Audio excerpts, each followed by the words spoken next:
Uh, Good morning. My name is Michael Drury. I'm the Chief Economist at McVean Trading in Memphis, Tennessee, and the Vice Chair and Program Chair at the Global Interdependence Center. I'd like to begin just by thanking you all for coming to this conference in Milan at this beautiful facility. We are very pleased to be here today. Our sponsor for the day is Wells Fargo, and we thank them for their sponsorship. Our friend John Silvia sitting in the front row as appropriate. I'd also like to thank our annual sponsors, Strategas and Barclays, for providing a wonderful group of participants and audience here at the event. We will be beginning today with Charles Plosser, the President of the Federal Reserve Bank of Philadelphia, as our keynote speaker in the morning. Charles was, before coming to Philadelphia, the John M. Olins Distinguished Professor of Economics and Public Policy and Director of the Bradley Policy Research Center at the William E. Simon Graduate School of Business Administration and a professor at the University of Rochester. That's a mouthful. And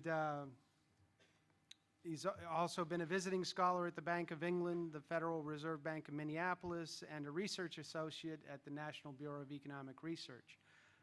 As the landlord of GIC in Philadelphia, he is one of our favorite speakers, and we look forward to his remarks. Okay, great. Thank you, Michael. Indeed, it's a pleasure to be here. It's particularly a pleasure to be here with my colleague, Eric Rosengren. We get to see each other often, but it's always a pleasure to, not always on a different continent. So it is, and it's also a pleasure to be part of this sort of distinguished series of conferences that the GIC has put on over the years. And David Kotok, Michael Drury, Ben Craig, and others, they've gathered another group of great speakers, economists, and policymakers from around the globe. As Michael just said, the GIC is a landlord. We are the landlord of the GIC in Philadelphia. They are a tenant in our building. We're delighted to have them. I'm not sure that had anything to do with the fact that I got to go first, but Eric and I would just talk, well, maybe there was an advantage to going later. I don't know. We'll see how that plays out at the end of the day. So thanks for being here, and I'm delighted as well. So around the world, central bankers and policymakers have been challenged for the last 5 years. I think there's no other better way to put it, as we've struggled with probably the worst recession, a global recession actually, since the Great Depression. The good news, of course, is that many economies around the world are now at least in some form of a modest recovery. But no one and no country seems to be entirely satisfied with the pace of these recoveries. I've often described the process and the progress, I guess, in the United States as it seems like we take 2 steps forward only to take one step back. Europe, of course, has particularly struggled and is still struggling with recovery. So this morning I'm going to concentrate my remarks on the outlook for the U.S. And the U.S. is now entering its 4th year, or nearing its 4th anniversary of recovery that officially began in June of 2009. But before I begin, I must note, as I always do, that these are my views only and not those of the Federal Reserve or the Board of Governors. And since you'll be hearing from my friend and colleague Eric a little later on, that clarification will probably need no other clarification before we're over with today. You'll all understand that we each speak for ourselves. So I want to start with a discussion of inflation, since in my view, preserving price stability is probably the most important thing a central bank does. In a world where you have fiat money, monetary policy and central banks has the ultimate responsibility for preserving the purchasing power of a nation's currency. No other institution can do that. Now, that's not to say that central bankers have always been successful in living up to that responsibility. Over the 100-year history of the Federal Reserve, for instance, its stability record has been, I would say, mixed at best. At times, the Federal Reserve has been successful. Other times, it is not. Federal Reserve policy contributed to the dramatic deflation in the 1930s, and it stoked the rapid inflation of the 1970s. However, I must say that I believe economists and central bankers have learned from the past. The U.S. has seen better inflation outcomes over the last 20 years. From 1972 to 1992, that 20-year period, the average inflation rate in the United States was slightly above 5.5%. Now, of course, that period included the great inflation of the 1970s, where inflation reached as high as 10% at one point. And it also represents the period of the Volcker era of bringing that inflation rate down. But over those 2 decades, it was about 5.5%. But in the 2 decades since then, 1992 through 2012, the average inflation rate has been almost right at 2%. Now, of course, those averages mask some ups and downs in periods of high and below, but I believe those numbers suggest that the Fed has done a better job in achieving its inflation goals over the last 2 decades. In January 2012, the FOMC announced for the very first time an explicit long-run inflation target of 2% a year for the Personal Consumption Expenditures Price Index. I'll note that about 20 years ago,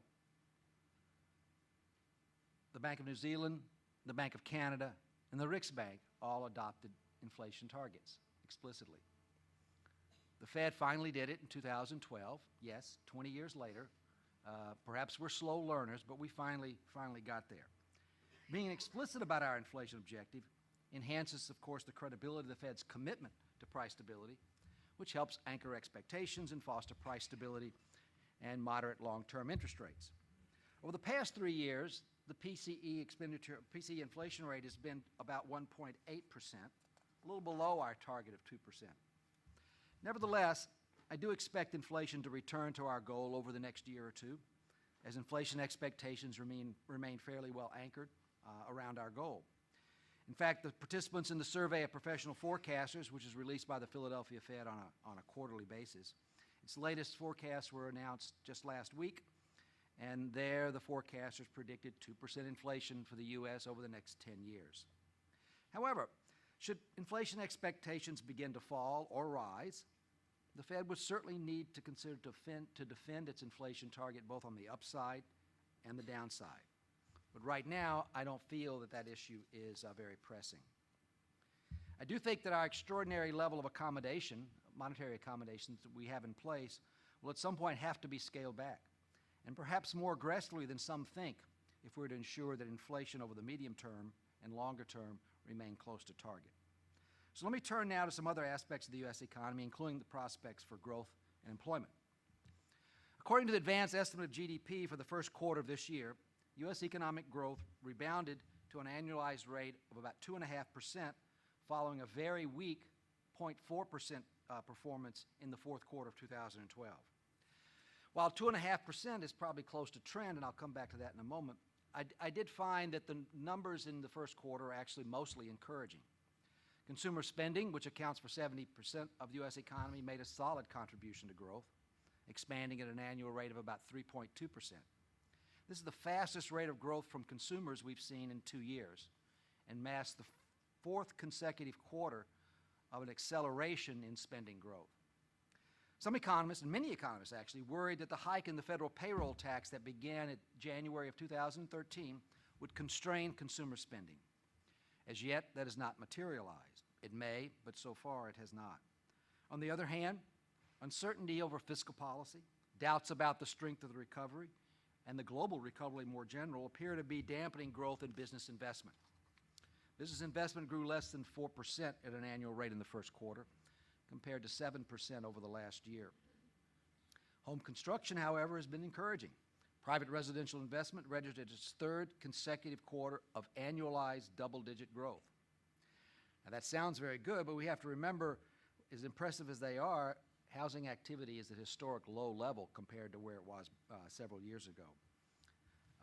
So growth rates are high, but they're starting from a relatively low base. Nevertheless, housing does appear to be on a sustainable recovery, and housing prices are growing.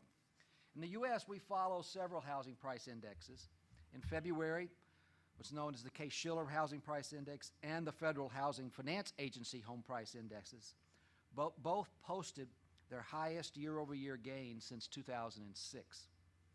Higher home prices are going to help strengthen balance sheets of consumers, supporting consumption and new home construction. However, I do not believe we are going to see, in fact, nor should we seek to see, a return of those heady days of residential real estate activity that preceded the financial crisis. After all, that apparently turned out to be unsustainable, and we shouldn't want to be back there again. Government spending, in particular defense, has declined notably over the last 3 years. Now, these declines in defense spending and government spending more broadly at the federal level reflect fiscal policy decisions and foreign policy objectives and timelines, but not necessarily as much the business cycle. Netting out the decline in government spending, the private sector portion of GDP, private GDP, advanced at an annual rate of 3.3% in the first quarter. That suggests to me that the private sector is actually doing reasonably well. Now, overall, the U.S. economy is growing at a pace that I consider to be close to trend. My forecast is the pace of growth in the United States will pick up slightly above trend, probably averaging close to 3% through the end of 2014, over the next 2 years. Now, if you go back to the Federal Open Market Committee's most recent survey of economic projections, which are the projections that are reported in by individual members of the committee, my outlook seems to be a little bit optimistic for probably 2013, but actually at the lower end of the distribution for 2014. But on average, it's pretty close to where the committee seems to be. My forecast of 3% growth should allow for continued improvements in labor markets, including a gradual decline in the unemployment rate, similar to the decline we've seen over the past 3 years. Over the past 3 years, the unemployment rate in the United States has declined by somewhere between 0.7 and 0.8 percentage points each year for the last 3 years. I don't see any particular reason why I should expect that pace not to continue. And if that pace continues for the rest of this year, we'd see an unemployment rate close to 7% by the end of this year, 2013, and an unemployment rate of close to 6.5% by the end of 2014. And indeed, those are my projections. This year, we've already seen the unemployment rate fall from 7.9% in January to 7.5% in April. Employers added 165,000 jobs in April, but more important in the recent report was not the 165,000 in my view, which was sort of kind of a little more than expected. It was the revised data that I think was particularly important in the April numbers. Indeed, the revised data now show that in February there were 332,000 jobs created, and the March numbers were 138,000, having been previously thought to be only 88,000. The upward revisions in the last 2 months added another 114,000 jobs to payrolls. Since November of last year, the last 6 months, non-farm payrolls increases have averaged 208,000 a month. So now let me turn to some of the implications for monetary policy. Over the last 5 years, the Federal Reserve and many other central banks have taken extraordinary actions in their efforts to support economic recovery. The Fed lowered its policy rate, the federal funds rate, to essentially zero, where it stayed for the last 4 years. Since the policy rate can't go lower than zero, the Fed has attempted to provide more accommodation through its program of large-scale asset purchases, or quantitative easing as it's sometimes called. These purchases have greatly expanded the size, lengthened the maturity structure of assets on the Fed's balance sheet. In addition, the Fed has engaged in another policy tool, which we call forward guidance, which is forward guidance in particular on the future path of interest rates. Specifically, it's indicated that so long as the outlook for inflation over the next 1 to 2 year horizon does not move above 2.5%, inflation expectations remain well anchored, and so long as the unemployment rate is above 6.5%, the committee expects to keep the federal funds rate at very, very low levels. The committee has also indicated that it anticipates that the highly accommodative stance of policy will remain appropriate for a considerable period of time after economic recovery strengthens. Now, the current large-scale asset purchases program, or QE3 as it's popularly known, has the Fed purchasing $40 billion of agency mortgage-backed securities, and $45 billion of longer-term treasuries each and every month. The Fed is also reinvesting the proceeds of maturing or prepaid mortgages and is rolling over the maturing treasuries at auction. As a result of the reinvestment and the purchases, the Fed's balance sheet, which now stands about $3.3 trillion in assets, is growing at a pace of about $85 billion each month. Now, this program is different from our earlier programs of quantitative easing in that it does not commit to a total amount of asset purchases. It's committed to a flow. It means the size and pace of the purchase program can be adjusted up or down, which ultimately will either change the pace at which we purchase or we can change the length of time under which we do it.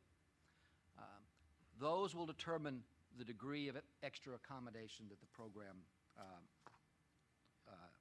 delivers. Now, these purchases of longer-term assets are intended to put downward pressure on long-term interest rates in the hope that households and businesses will choose to spend today rather than save. Now, whatever one views the benefits of this program, these changes in the size and the composition of the Fed's balance sheet pose challenges for the Fed's eventual exit from this period of extraordinary accommodation and for the normalization of monetary policy. Now, of course, before the Fed can begin to implement an exit strategy of any kind from this accommodation, it's got to stop trying to increase accommodation, which is what it's trying to do now.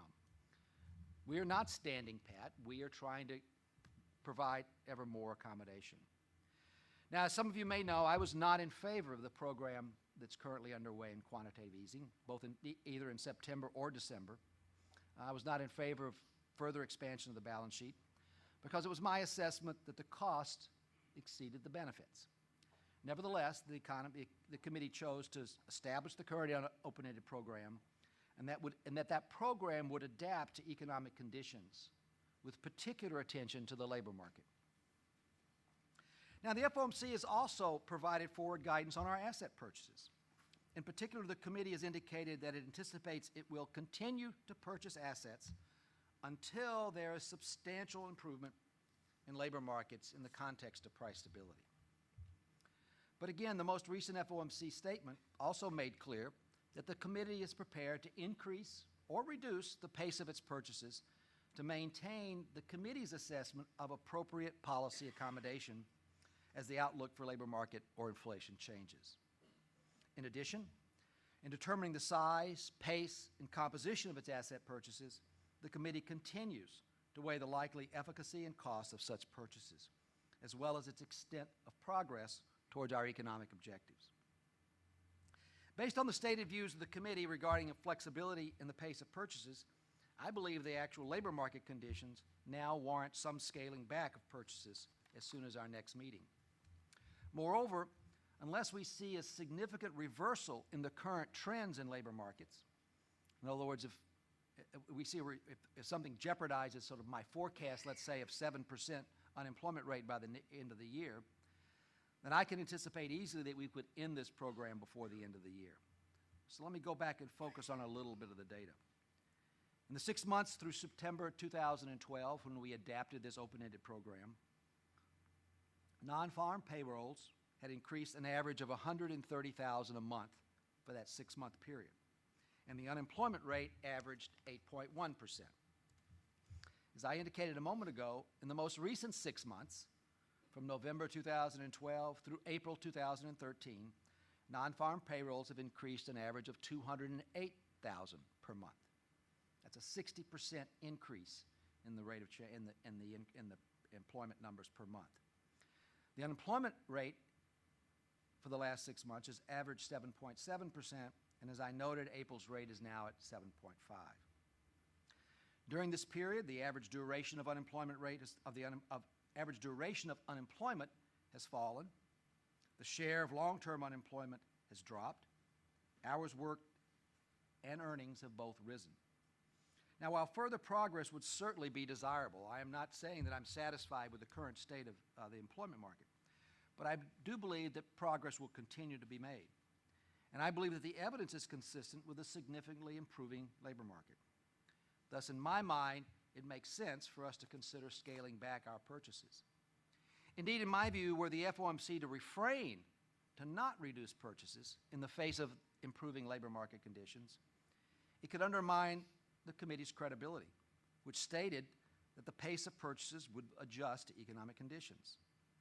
Similarly, though, I would say, if there was sufficient evidence that the conditions in labor markets had deteriorated or might deteriorate in the future, I would expect the FOMC to consider increasing the pace of purchase or returning them to a higher level if we cut them back. After all, that's what we mean by state contingent monetary policy. But if we reach the point where markets only expect the Fed to move in one direction, generally that's towards more easing or more purchases, and we become, as a committee, reluctant to dial back on purchases over concerns of either disappointing or surprising markets, then we will find ourselves in a very uncomfortable position going forward.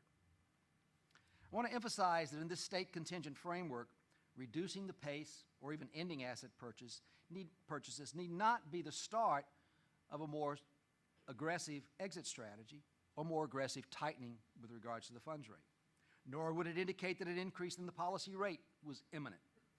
Instead, in my view, these actions would slow and perhaps ultimately halt the efforts to continuously expand the level of accommodation by increasing the size of the balance sheet. I think we should also consider in this process is rethinking our investment strategy. Fed's portfolio is now longer duration, and its composition is now largely treasuries, but it's also about 40% MBS, which it never has been before. So rather than investing the maturing and prepaid assets into longer-term assets, it might be prudent for us to consider our reinvestment strategy to be in short-term assets. Currently, the Fed has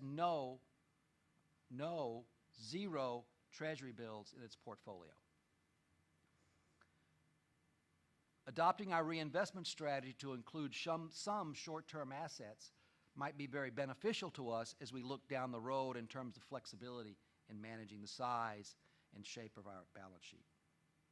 So finally, let me offer a few thoughts about exit.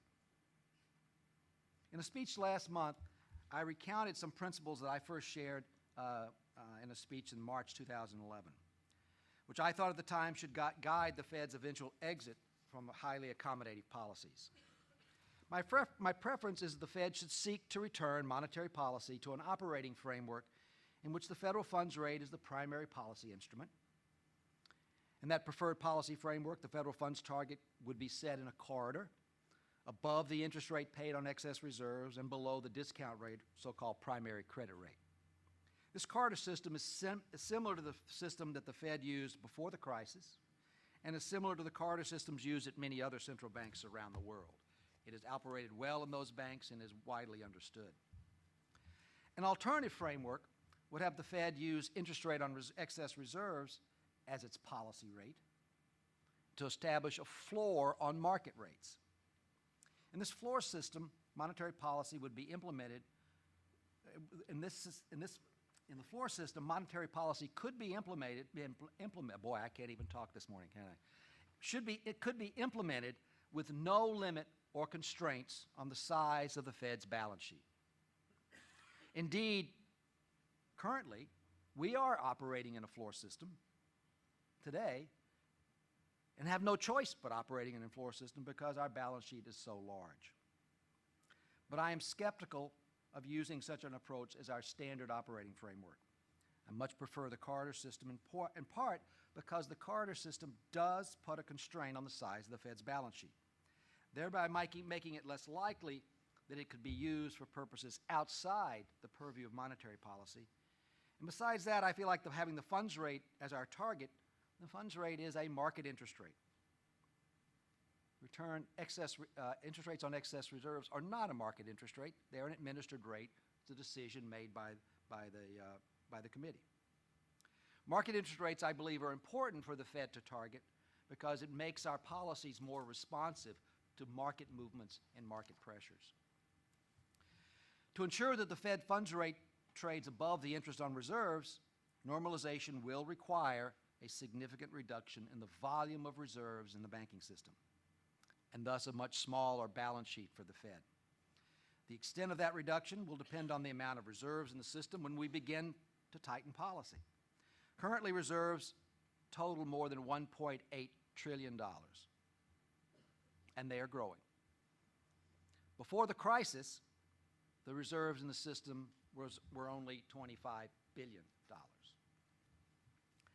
I also believe that normalization should include returning the composition of the Fed's portfolio to mostly short-term U.S. Treasuries, as it was prior to the crisis. This means that mortgage-backed securities on the Fed's balance sheet would have to be dramatically scaled back and eventually eliminated.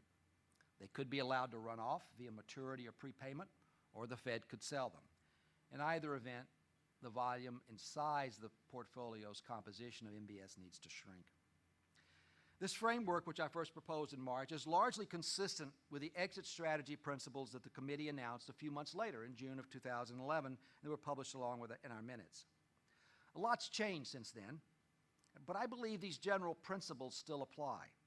In particular, we should seek to returning our operating framework to a corridor system, where the Fed's funds rate is our primary instrument. The balance sheet should shrink in size to enable such a system to operate, and the composition of the Fed's balance sheet should return to nearly all treasuries.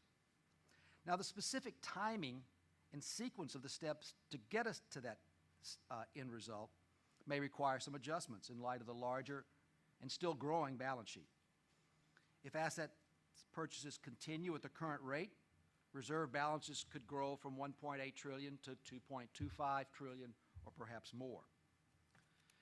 If we were to live by our exit principles that we dictated in 2011, that might require us to sell assets faster than we anticipated at that point. But selling assets faster would also heighten the risk that the Fed would sell longer-term assets at a loss as interest rates are rising. That could affect the remittances of the Fed to the U.S. Treasury. There might even be negative remittances if those losses were big enough. Now, that would not impair the Fed's ability to implement monetary policy, but it would certainly be noticed, especially at a time when the federal government and the public are keenly focused on the need to reduce budget deficits. This would also come at a time when the Fed is paying higher interest rates to banks on their reserve balances, which are quite large.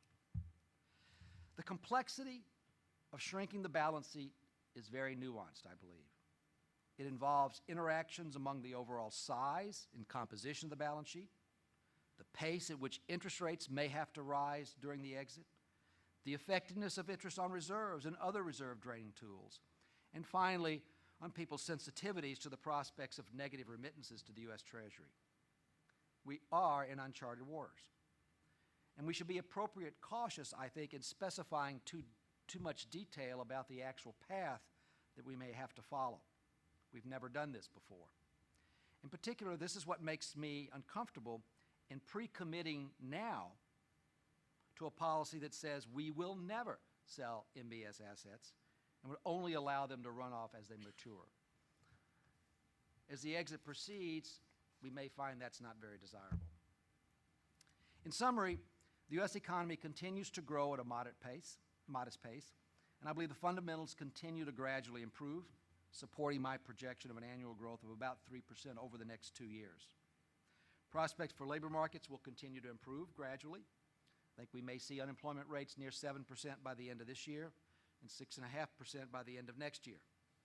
Inflation expectations remain relatively stable, and we would expect moderate levels of inflation near our goal over the next 2 years.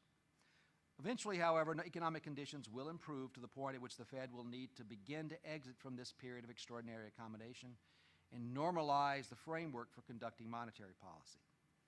While there have been significant changes in monetary policy and the balance sheet over the last 2 years, I generally subscribe to the broad exit strategy principles adopted by the FOMC in June 2011. Yet the timing and pace of our exact steps may have to be adjusted, given the changes in our balance sheet since then. But one thing is certain: a precursor to an exit must be to slow and halt the continued expansion of the balance sheet. As I indicated, this would not necessarily indicate that increases in the policy rate were imminent. Rather, it would indicate that the efforts to increase accommodation were coming to a close. The FOMC's forward guidance is that asset purchases will be increased or decreased based on the outlook for labor markets and inflation. and purchases will end when there has been substantial improvement in the labor market conditions in the context of price stability. In my view, labor market conditions have improved sufficiently for the Fed to consider reducing the current pace of purchases. Should labor market conditions and inflation continue to evolve as I expect, then I would view ending these purchases by year end.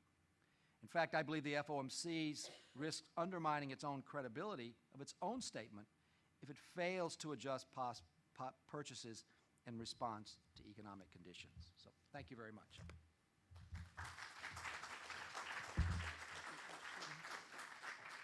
How are we doing on time? We're doing great. President Plosser has graciously indicated that he will answer a few questions. I ask that the questions only be from the audience and not from the press, as he has an arrangement for his presentation afterwards. I'm going to use the moderator's perspective here to ask the first question. In your recent speech in Stockholm, you indicated the importance of the difference between the current rate of inflation and inflation expectations. We're currently in an environment where inflation is low not only in the United States but pretty much around the world. We've been in situations where it's been high, but inflation expectations do not seem to have moved. What is, just your remarks on that situation? Well, that's a good thing. I'm pleased that expectations haven't moved. I think that's, for most models of inflation and monetary theory, expectations of inflation are key elements in actually determining inflation.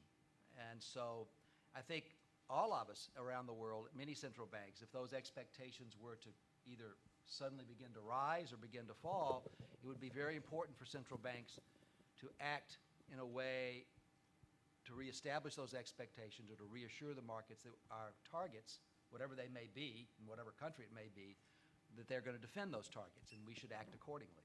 I think the question someone might ask is, well, okay, what appropriate actions would it take? Well, those are going to be, that's going to be a challenging question. Could be increasing purchases. It could be signaling that central banks are willing to allow some of the reserves in the banking systems to flow out to tolerate higher inflation and make sure that that happens. There are lots of different strategies one might consider, and I don't want to pre-commit to that particularly.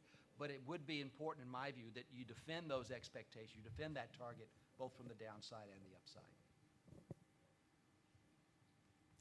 Questions? John Musso? Thank you. Dr. Plosser, what is the Fed's policy in terms of accounting for when it sells its assets? Is it first in, first out? No, I don't think so. Eric, you can maybe help me. I don't think we have any policy in terms of first in, first out. We will sell assets, and I think that the open market desk, which would be in charge of executing that, unless it was specifically specified by the FOMC, would choose operations which I anticipate would be least disruptive to market, least dysfunctioning to market operations, and not on a predetermined schedule. I think that's probably correct. Does that seem safe? Eric's nodding his head, so we agree. So we'd be more concerned about market functioning than we would be in terms of an accounting praxis. Catherine Mann, up front here. So here we are, we're in Europe, and so it's the case, here we are in Europe. So I'm not suggesting that the Federal Reserve should alter its policies in order to accommodate what's happening here. But I do ask the question about what might be the consequences for Federal Reserve policy if we successfully, or if we move to exit, or at least announce that we're not going to continue to be accommodative in the same way. What might be some of the implications for or constraints on your fellow central bankers, both here in Europe and also in Japan? Is that, I mean, I know to some extent that's not a consideration in the policy making, but it certainly has to be in the back of your mind to some degree because of the international capital flows that will be incentivized by the change in policy stance at the Fed. Well, I certainly think that there are international consequences. Certainly it's true that people will worry and prices and markets will react accordingly. I guess I kind of think about it in the following way, is that I believe that the actions that many central banks are taking, if you look at sort of look at Europe or you look at Japan in particular, it appears that their environments are different than ours in the United States. They're using their monetary policy tools for somewhat different reasons, not totally different, but somewhat different. And so the challenges they face are somewhat different, I think. So I think to whether or not it would alter those central banks' incentives or ideas about how they conduct policy, I don't think they would react that aggressively or be that responsive necessarily to what the Fed chose to do. I mean, the Fed's gone its own way, and the U.S. central banks typically go their own way considering what they're trying to do. Japan has just initiated a big new policy, not exactly at the instigation of the United States or because the United States was doing anything in particular. So I think that each country will end up assessing whatever those implications might be for whatever their objectives are of their current policies, and will proceed accordingly.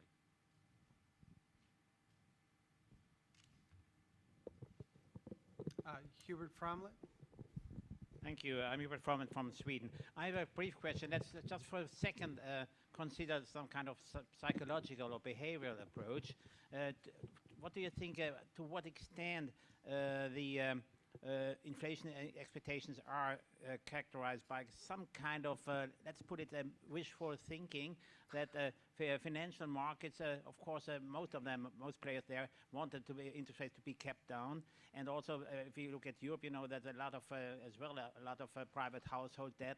So if you ask people, private households, about inflation, inflation outlook, even if maybe the right and they may give good numbers. So maybe there is a little bit of, let's say, wishful thinking that it's possible to keep interest rates down by having lower expectations, or let's say be influenced by the debate that inflation outlook is that good. And also on financial markets, let's say some players there, it's not really thinkable that there will be any, let's say, a reversal to higher interest rates anytime soon, not very much in numbers. So that there may be just a little bit of a, let's say, visual thinking in it as well. So if you look at 2 years ahead or so, maybe not the next year to come or so, but maybe 2 years ahead or so.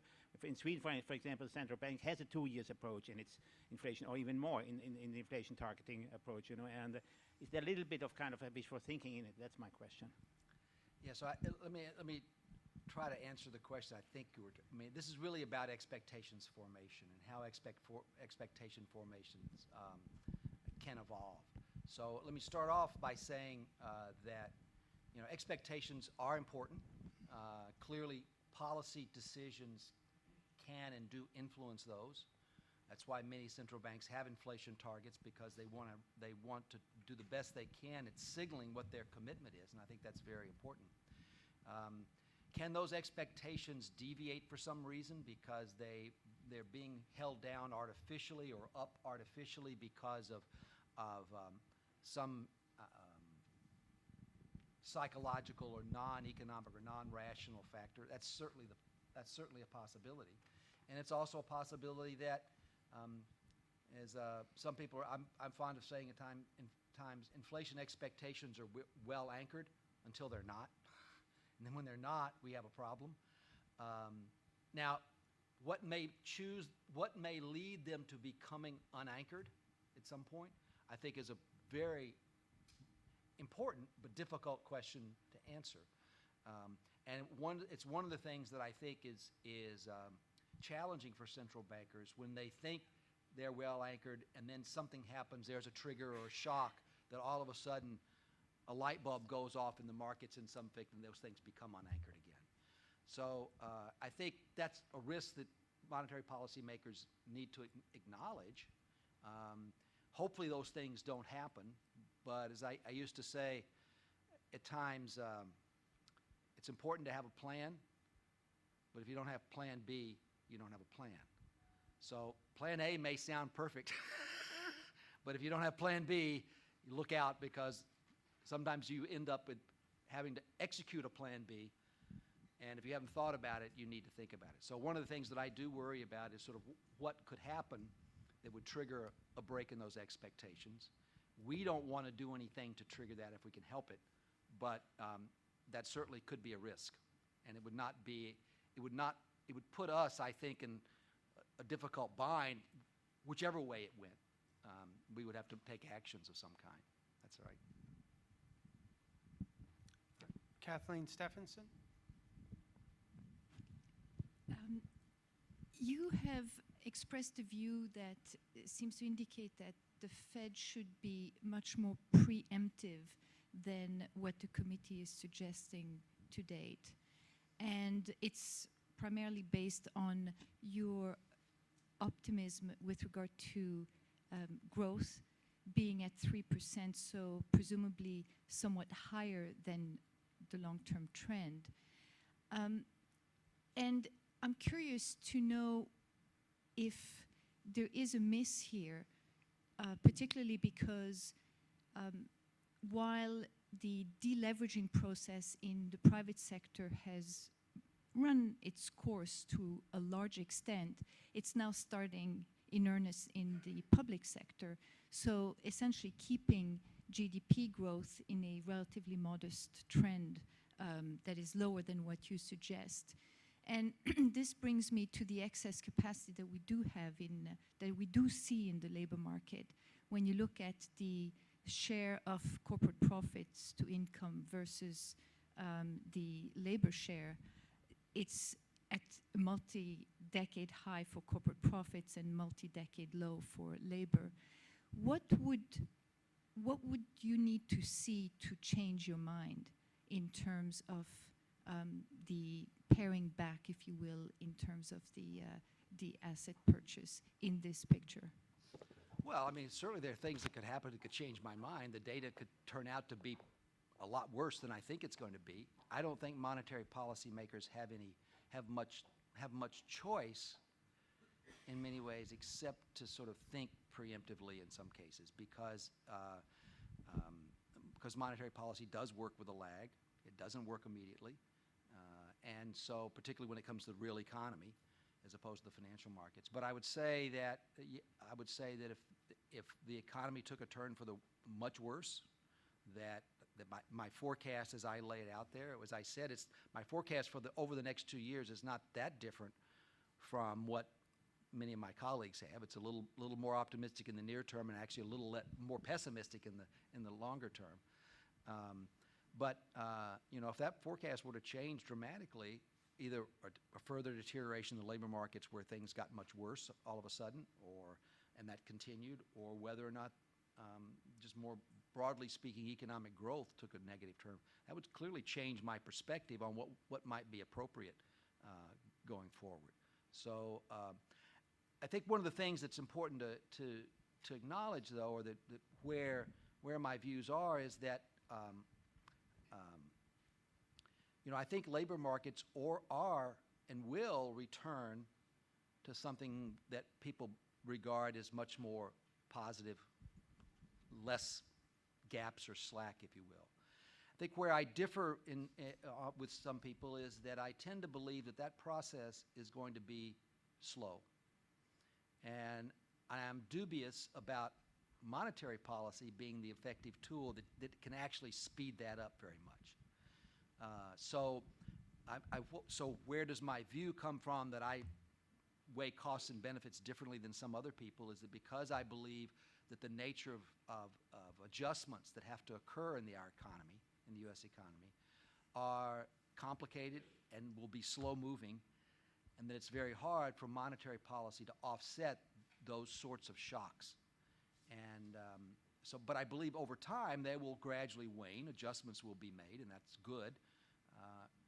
Personally, I wish they would make those adjustments faster rather than slower. I'm just more dubious of whether monetary policy is the appropriate tool that can have much effect on the types of adjustments.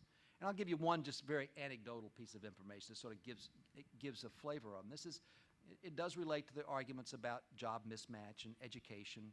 Larry Katz from Harvard and his wife Claudia Golden have written some very good papers on these challenges. I was sitting down with a number of manufacturing executives in Philadelphia recently. Not so recently, it's been repeatedly, the message has been repeated frequently. And that is, they let a lot of people go during the height of the recession. They fired people. And when you ask them the question, are you hiring people back? They say yes, but we're hiring different people. It's not the same set of people that they let go. So what that suggests, I mean, and this is just anecdotal, but it suggests that the nature of the changes in the labor market, there's lots of adjustments, whether of skills, of education. We've got terrible educational problems in the United States in terms of training and education for productive workers in a new environment. And I think those pressures have been going on for a long time. Those pressures are not new. They've always been there. But I do have the sense that the global recession and the shock that we face kind of accelerated those things forward at a pace that makes it more difficult to recover quickly from. But those pressures were there all along. It was happening, but the recession sort of accelerated a lot of that. And now it's going to be hard to readjust. But we will readjust. I don't believe that there's some new long-run rate of unemployment that's higher, or that we necessarily will find ourselves in a position, as many people since I've in Europe feel about with hysteresis or some other problem. I think that's a danger. But I think we can avoid that danger if we continue policies, not just monetary policies, but fiscal policies and other policies that help encourage and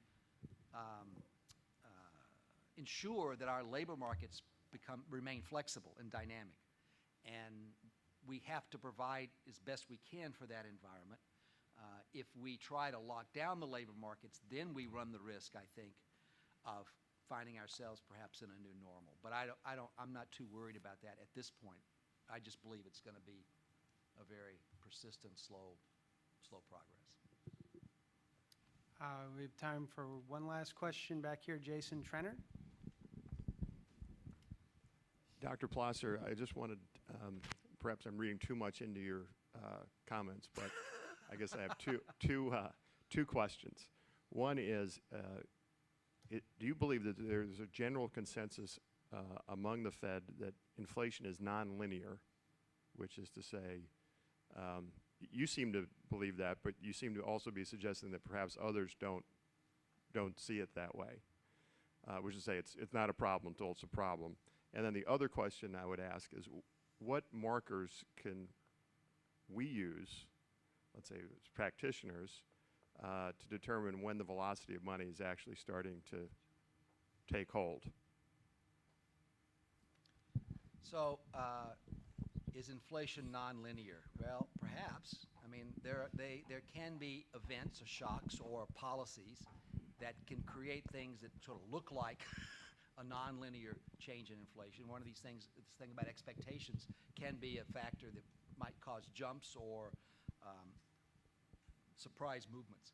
I think that history shows that doesn't happen very often, but it's certainly not out of the realm of possibility. My sense about inflation is that I'm not worried about inflation right now. What I'm worried about is what happens 3 years from now, or 2.5 or 3 or 4 years from now, if monetary policy, in anticipation of everything just kind of moving smoothly and it's in a nice smooth fashion that everybody can anticipate and adjust to, that it doesn't do that, that either financial markets or velocity, if you will, in some sense, begins to pick up pace very rapidly. The challenge then will become for the Fed and for central banks more generally is how to contain the growth in money, if you will, or liquidity that's flowing out in the economy. It's not doing it yet. I'm not worried about it right now. But at some point that will happen. Whether that will happen at a nice, slow, leisurely pace so we can anticipate and adjust policy accordingly, that would be an ideal outcome. And a lot of this may not be a problem. I hope that's where it comes. But I'm worried that I have some concerns that it might not be quite so smooth. And if that were the case, that's where I think that if the Fed or central banks in general are really doing their homework and worrying about risks, that's a looming risk out there that I think we should at least acknowledge that that's a risk and make sure we're prepared in a way to deal with it should it materialize. And so that's the only way I know how to think about it. And beyond that, it becomes a lot of judgment. How much probability you put on that risk? How effective do you think we can be when the time comes to manage it?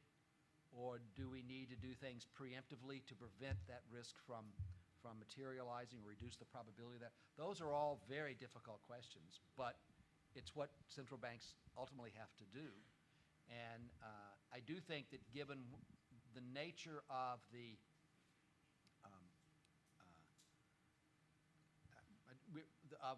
challenges that we face, the fact that we are in these uncharted waters, we don't know a lot about how these elasticities and movements will occur. And I think we have to be prepared and understand that we may have to react very aggressively and ask ourselves, are we very prepared to do that? Hopefully we won't, but it would be good if we didn't have to do that. I lied. We're going to take one more question from one of our guests. Please introduce yourself. Yes, Paolo Garonna from the Italian Banking and Insurance and Finance Federation. President Plosser, first of all, congratulations, very interesting remarks. My question is on question of institutional reform and global interdependence. Well, in the standard comparison of the two sides of the Atlantic, the usual remark is that that side, your side, has been going much faster and deeper than the European side. What's been growing faster and deeper? In the regulatory adjustment. Oh, in the regulatory adjustment. So on the other side, I think we have to fear because of interdependence, global interdependence contagion effect. So I think from your perspective, from the American perspective, given the G20 reform agenda doesn't seem to be going fast enough, or at least that's the perspective from here. Is there anything there that concerns yourself? Do you think that there should be anything that should be done urgently, Basel III, or that kind of adjustment in the regulatory landscape? And if I can have also your views on banking reforms, and in particular, on the banking union, on the process towards banking union in Europe. I mean, we're speaking of sometimes having the feeling of being in uncharted waters. Sometimes we feel here in Europe we are out of the water altogether. And, it's like fish learning to fly in a genetic mutation. So how do you see that from your perspective? And do you think there is a big controversy here? Do you think that there is an urgency there, or something that has to be done quickly, also in response to shorter concern, or it's something that is irrelevant for getting out of stagnation? So I think that banking and regulatory reform is very important. I think that the crisis demonstrated to us that there are lots of weaknesses in the way we think about regulating and supervising financial institutions and the financial markets more broadly.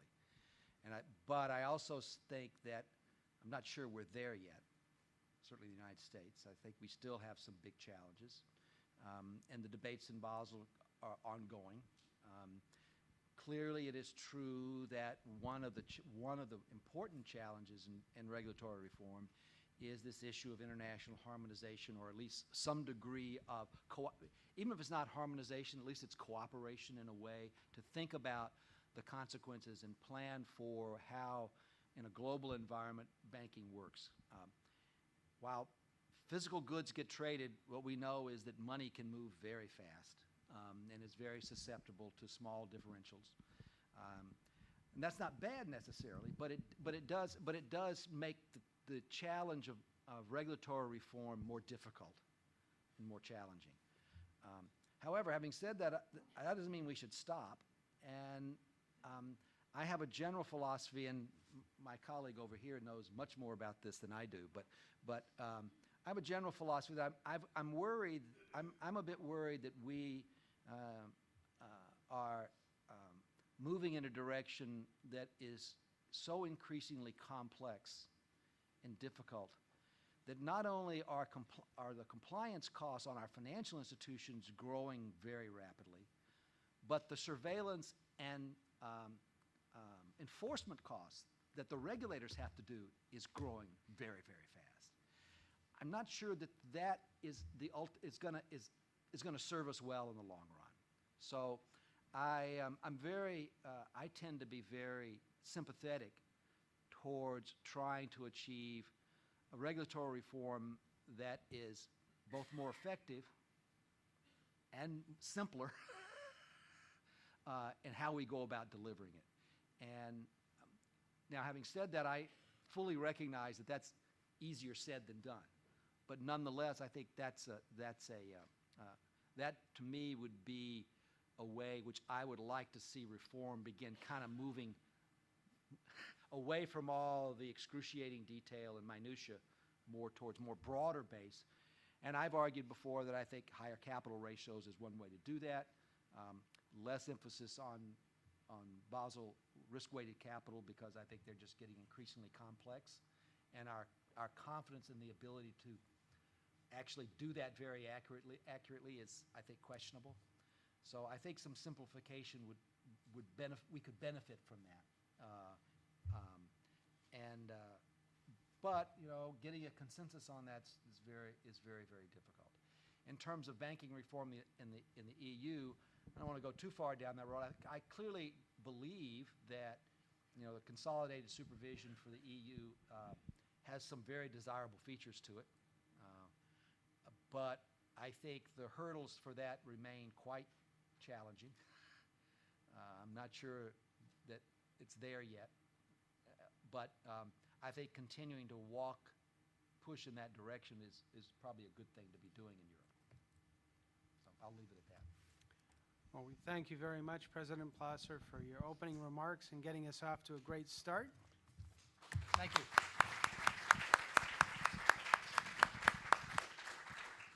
I now invite to the podium Manus Cranny from Bloomberg in London and his two speakers who we will introduce on the response panel. This is the best part of GIC, where we get the debate going.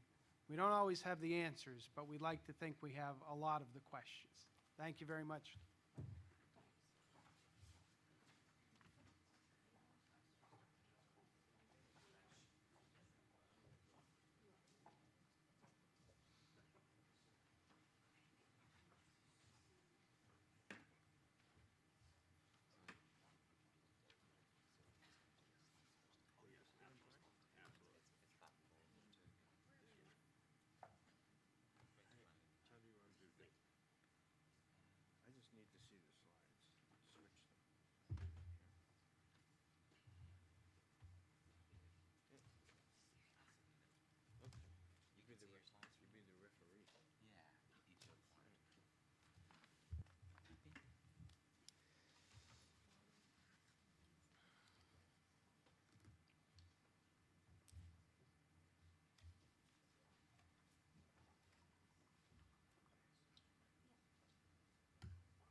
So ladies and gentlemen, my name is Manus Cranny. I'm from Bloomberg Television in London, and it's a great honor for me to be invited here today. We've had an opportunity to speak to President Plosser. He's got his views. And we've got two very esteemed gentlemen, obviously, to respond to that. David Kotok on my right. I don't think need much more introduction. It's amazing that I speak to these guys transatlantically in plasma screens. So it's a real first for me to actually physically well, I suppose, sit between the two of them and listen to them in the flesh. So it is a great honor for us. David Kotok on my right is Cumberland Advisors. John Silvia, the chief economist at Wells Fargo. I think their comments are going to be a lot more interesting than mine. So I think we'll kick it off with David, and then I'll referee a little bit later on. David's going to go, then John will respond, and we will have an opportunity to bring you guys in. The whole point about being here today is to discuss, consider, debate, moot, challenge. That's the objective of the next hour. Take it away, David. Thank you very much, Manus. It's a pleasure for me.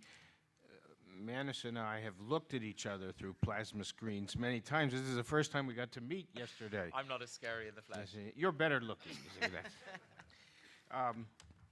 Having chaired the central banking series of the Global Interdependence Center for the last few years, let me just take 1 minute and thank Charles Plosser and Eric Rosengren, who have been with us in the past and supported what the Global Interdependence Center has tried to do in the central banking series, which is to make it more transparent and more understandable to those of us who are practitioners in financial markets and economics.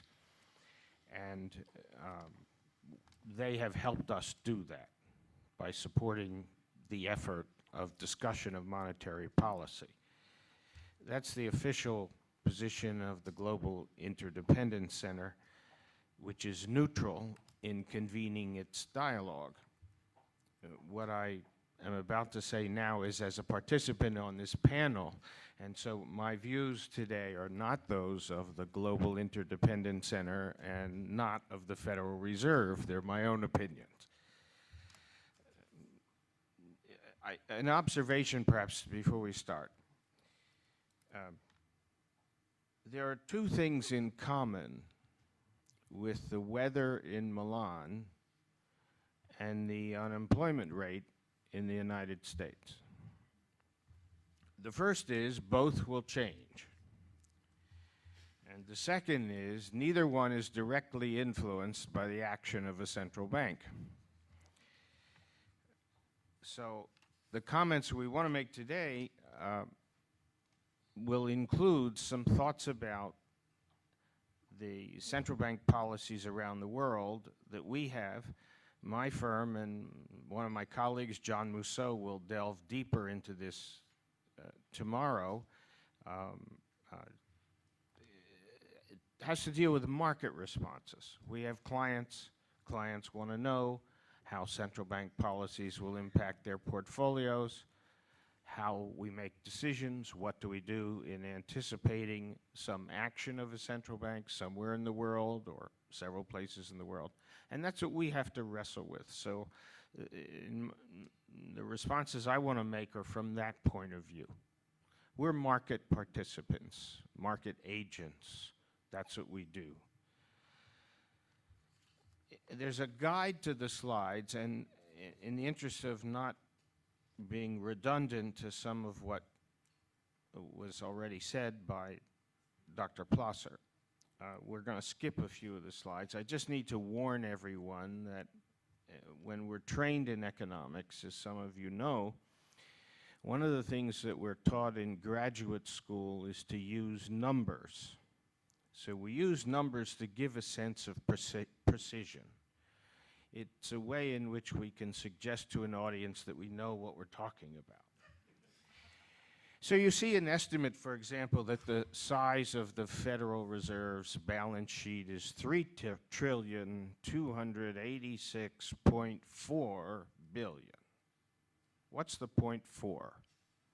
Well, that's part of the deception you learn when you study economics in how to use numbers, because if you just say it's 3 trillion, anybody can do that, but if it's 3,286.4 billion, then you know what you're talking about. And to illustrate that, you know the story about the economist and his wife who go to visit the Grand Canyon.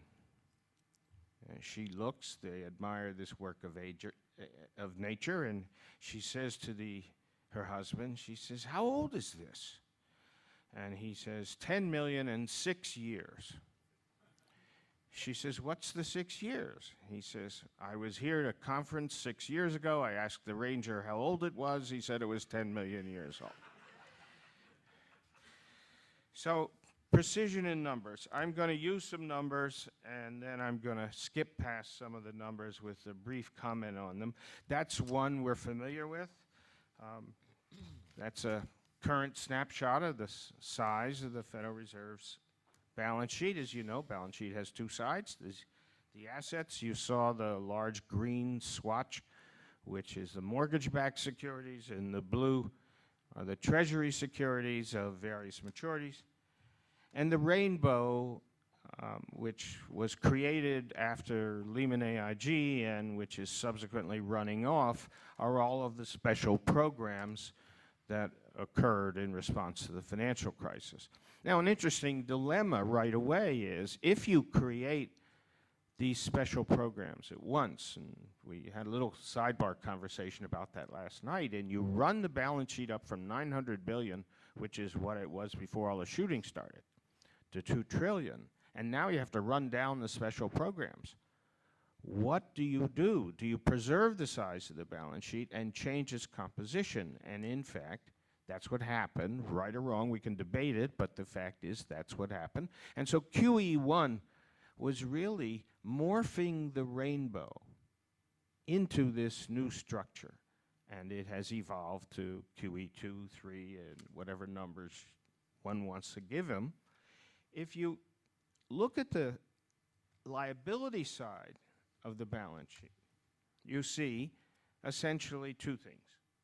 You see the large reserve balances, excess reserve balances that Charlie talked about, and you see currency in circulation. Now, an interesting question about currency in circulation is, how do we view this? Because historically, we always viewed this as a one-day liability, a short-term liability. But if you think about currency in circulation, in concept, it's perpetual. It's almost an eternal liability. It grows in a pretty much predictable fashion.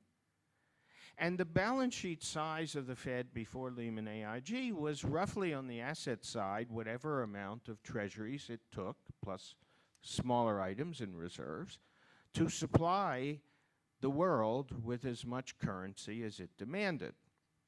And the demand for currency was viewed as exogenous. Whatever the world wanted in pictures of Abe and Ben and others, George, the Fed created them. And while there was huge potential in that high-powered money as a practical matter, it didn't have its own multiplier. It did change character somewhat. So the liability side then has this large mass of excess reserves. That's a new game in town. And currency in circulation. And currency is growing relatively predictably. Okay, what do we do as market practitioners? How is this going to change? How do we deal with portfolio decisions in light of this unprecedented size? Well, there's a study that we like to cite. It's an estimate. It's a model. It's a recent paper, and the citation is on the paper, and everybody should have a handout by now. So if you need to email us and get the citation of the paper, we'll be happy to respond to the email and send it to you. And it's one group's estimates of how this will unwind. What are they essentially saying? They're saying that the growth of the balance sheet on the asset side will get up to 3.5 or 3.6 trillion or something like that. Then it'll stop and level off for a while, stabilize, and then it'll gradually decline. And somewhere around 2020, it will restore the relationship that it had prior to Lehman AIG. That's a model. We could have 20 different models. I think the only thing we can safely say is we don't know what the ultimate unwind is going to be. But this is an example of Rick Mishkin and the group, and I call it the Mishkin approach. Now, what the paper did was then discuss asset sales versus runoff. And you can see depicted in the slides, and we've tried to match the color codes of the slides so you can get a sense of that, whether or not roll-off maturity without replacement would occur, or whether there would be sales.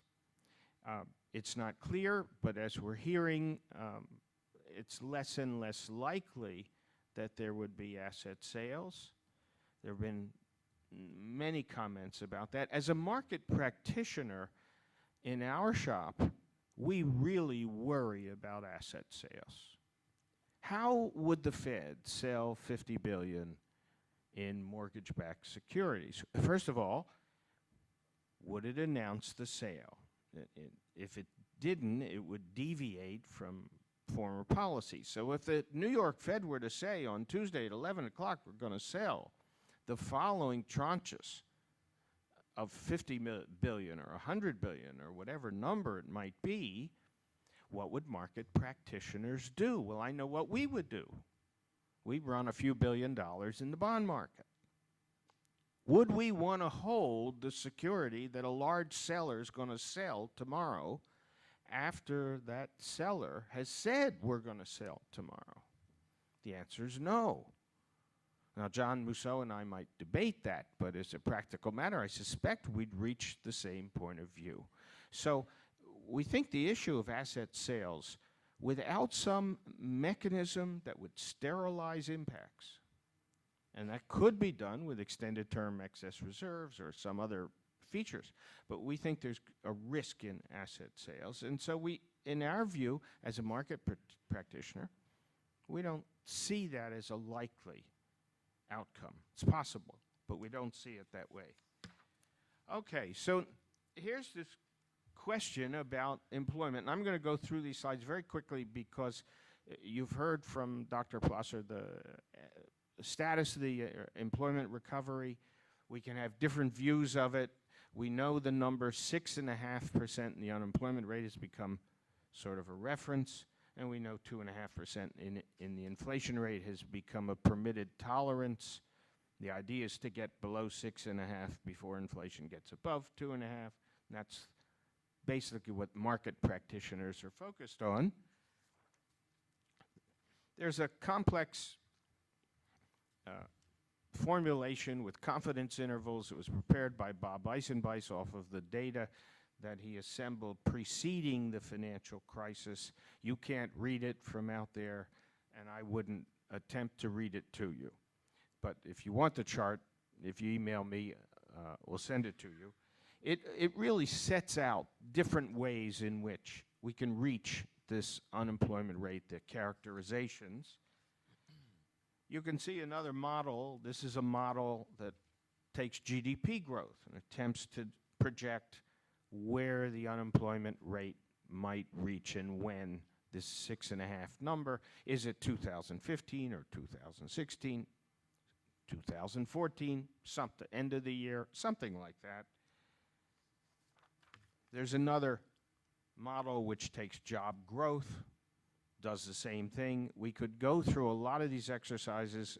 I wouldn't bore the audience with all the details. Fact is, we don't know.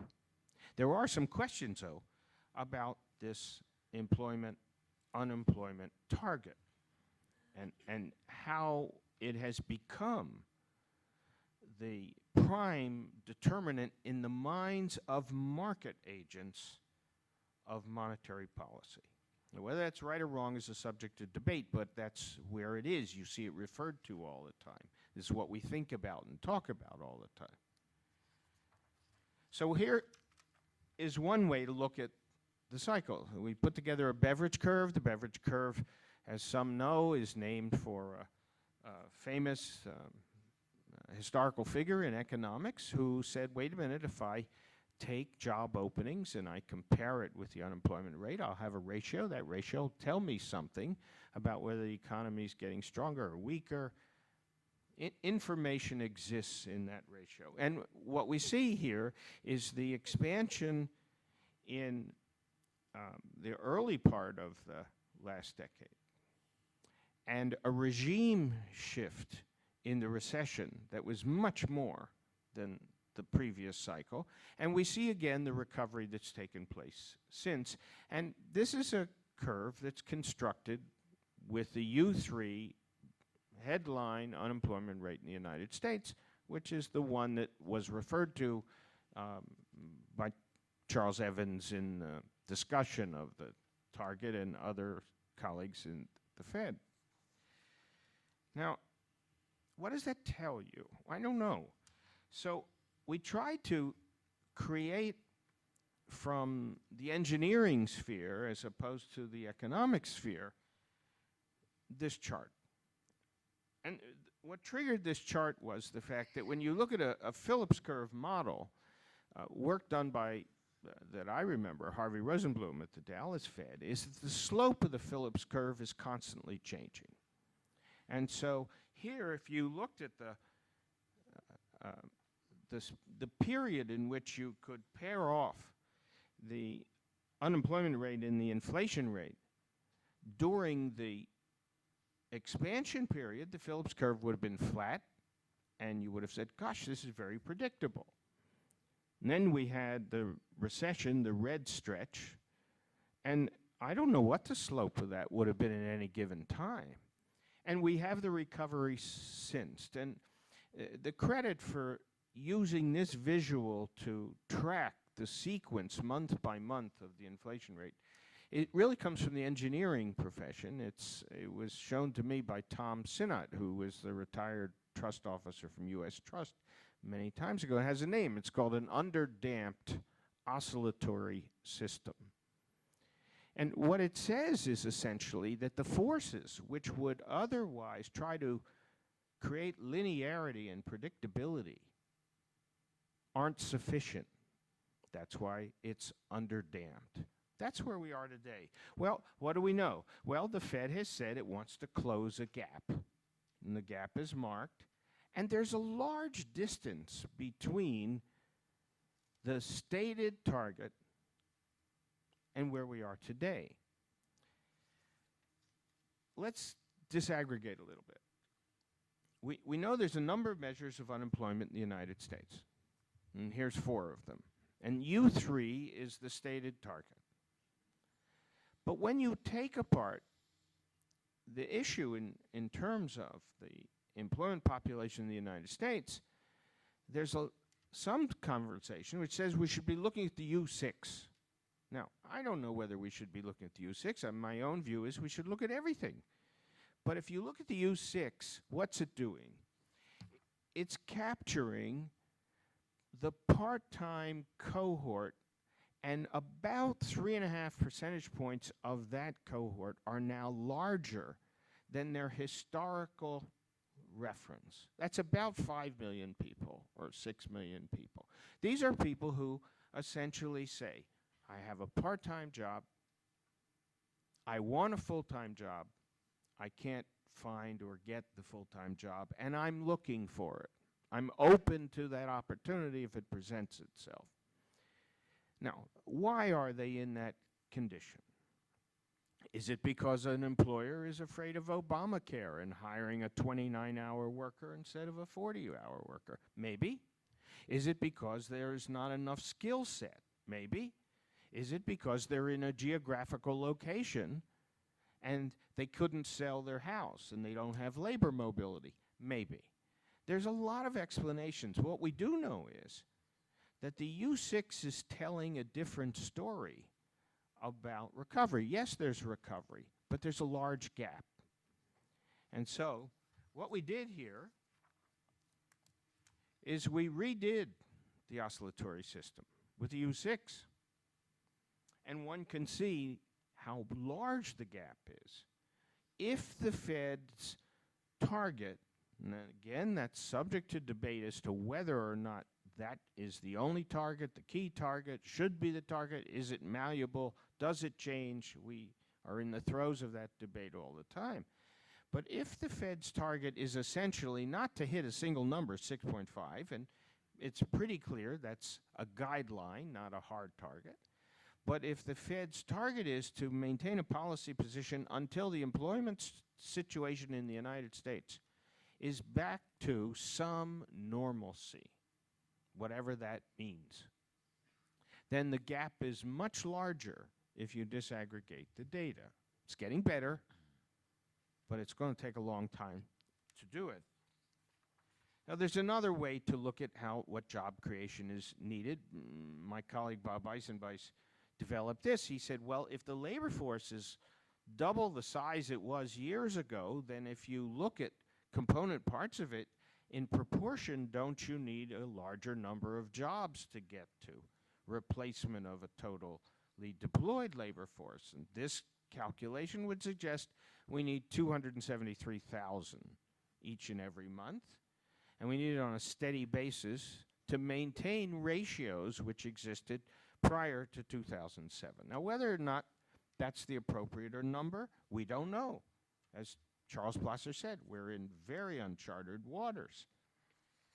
A last word on the employment statistics.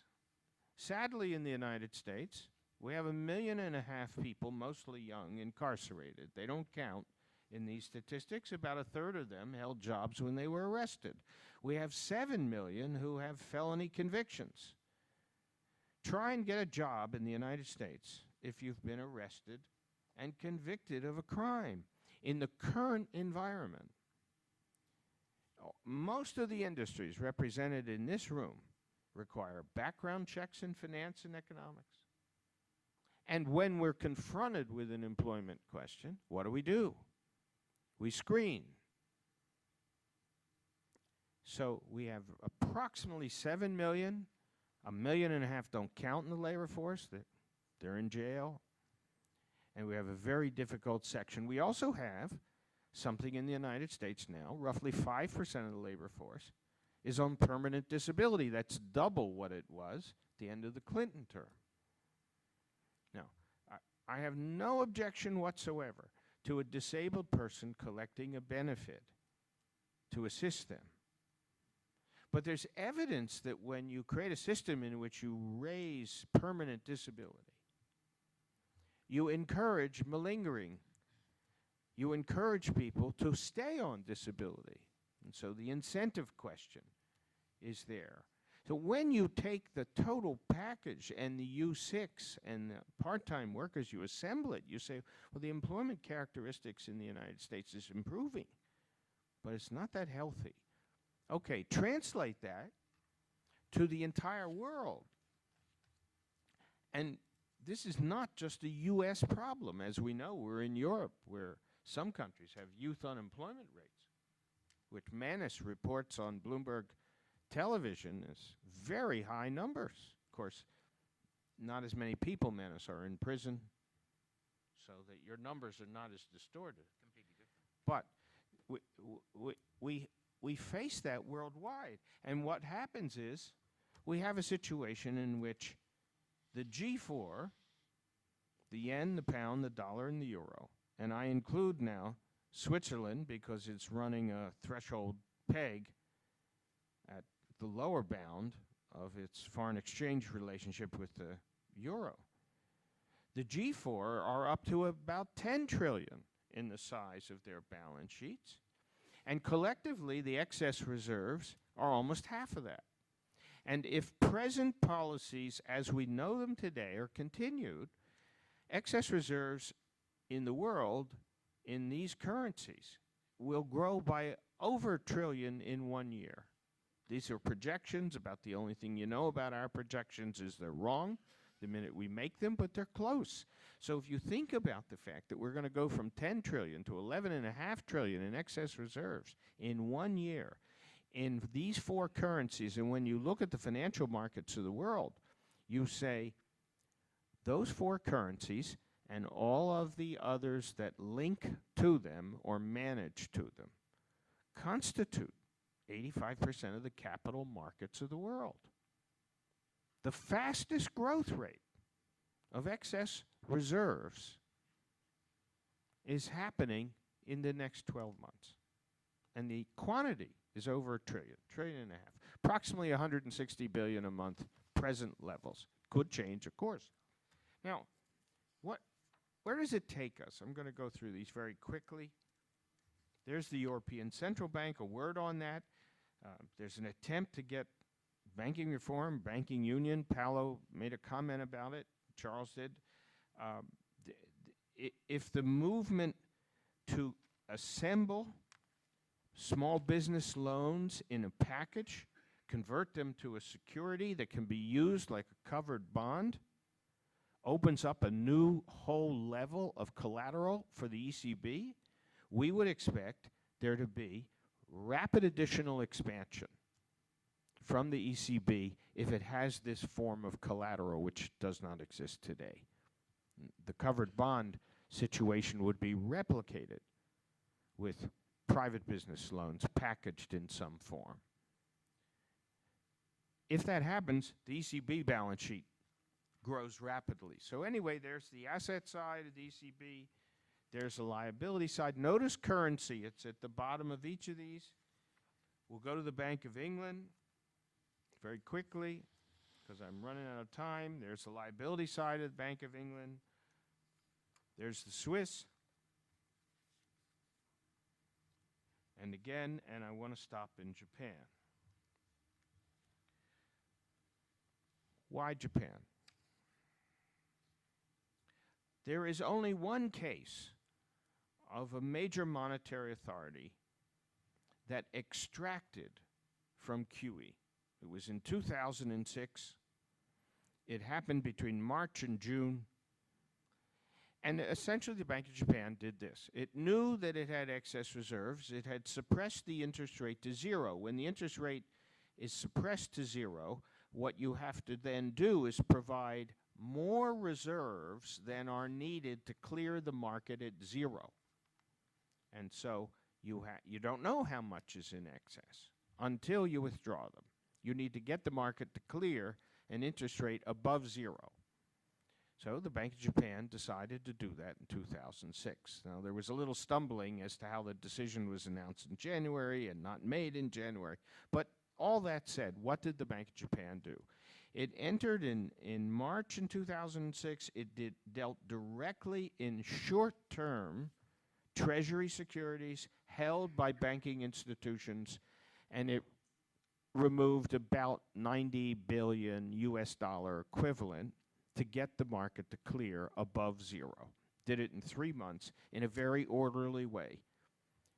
Dealt directly with institutions. Didn't touch the longer end of any maturity holdings.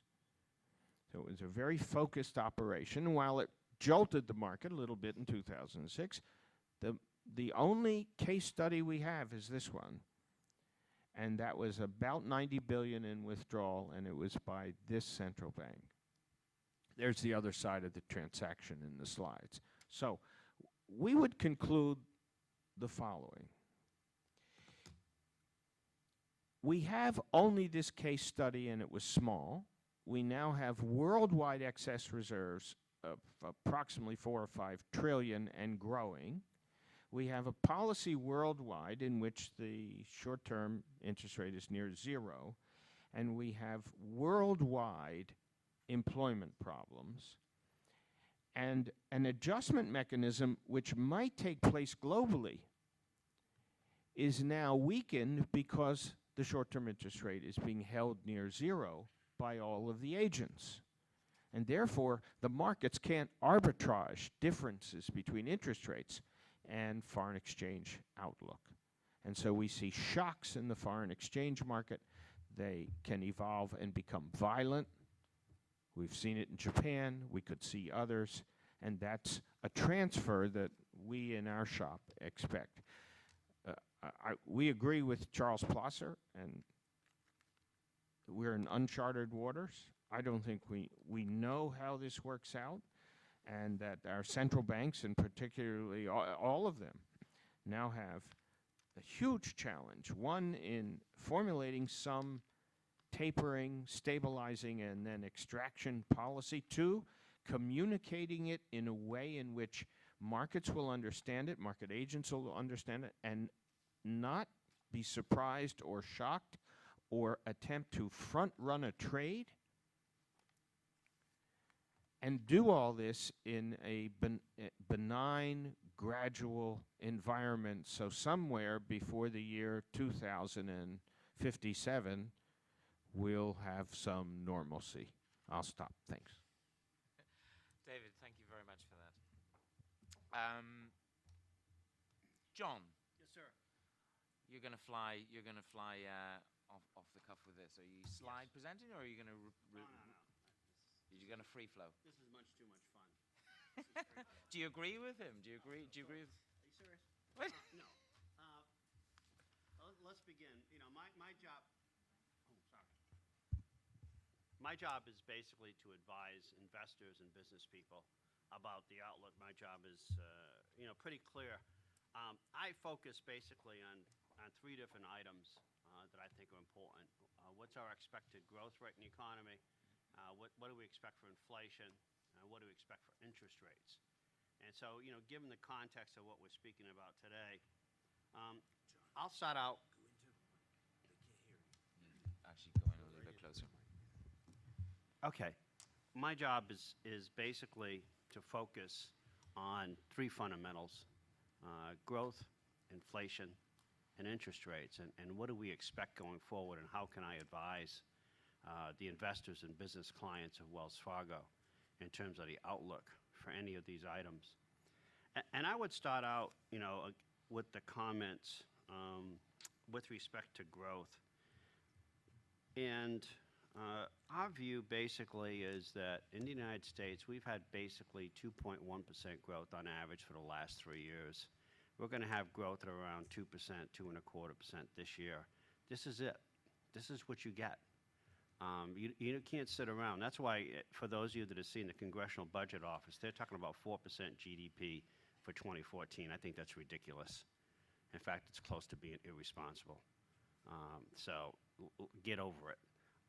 For my clients, I'm telling them 2.25% is probably the best guess for the next year or two. I think that's important. One key element that came up earlier today was housing.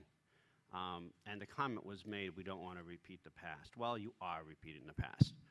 You can look at the graph of home prices versus mortgage rates, and we are doing exactly the same thing we did in 2004, 2006.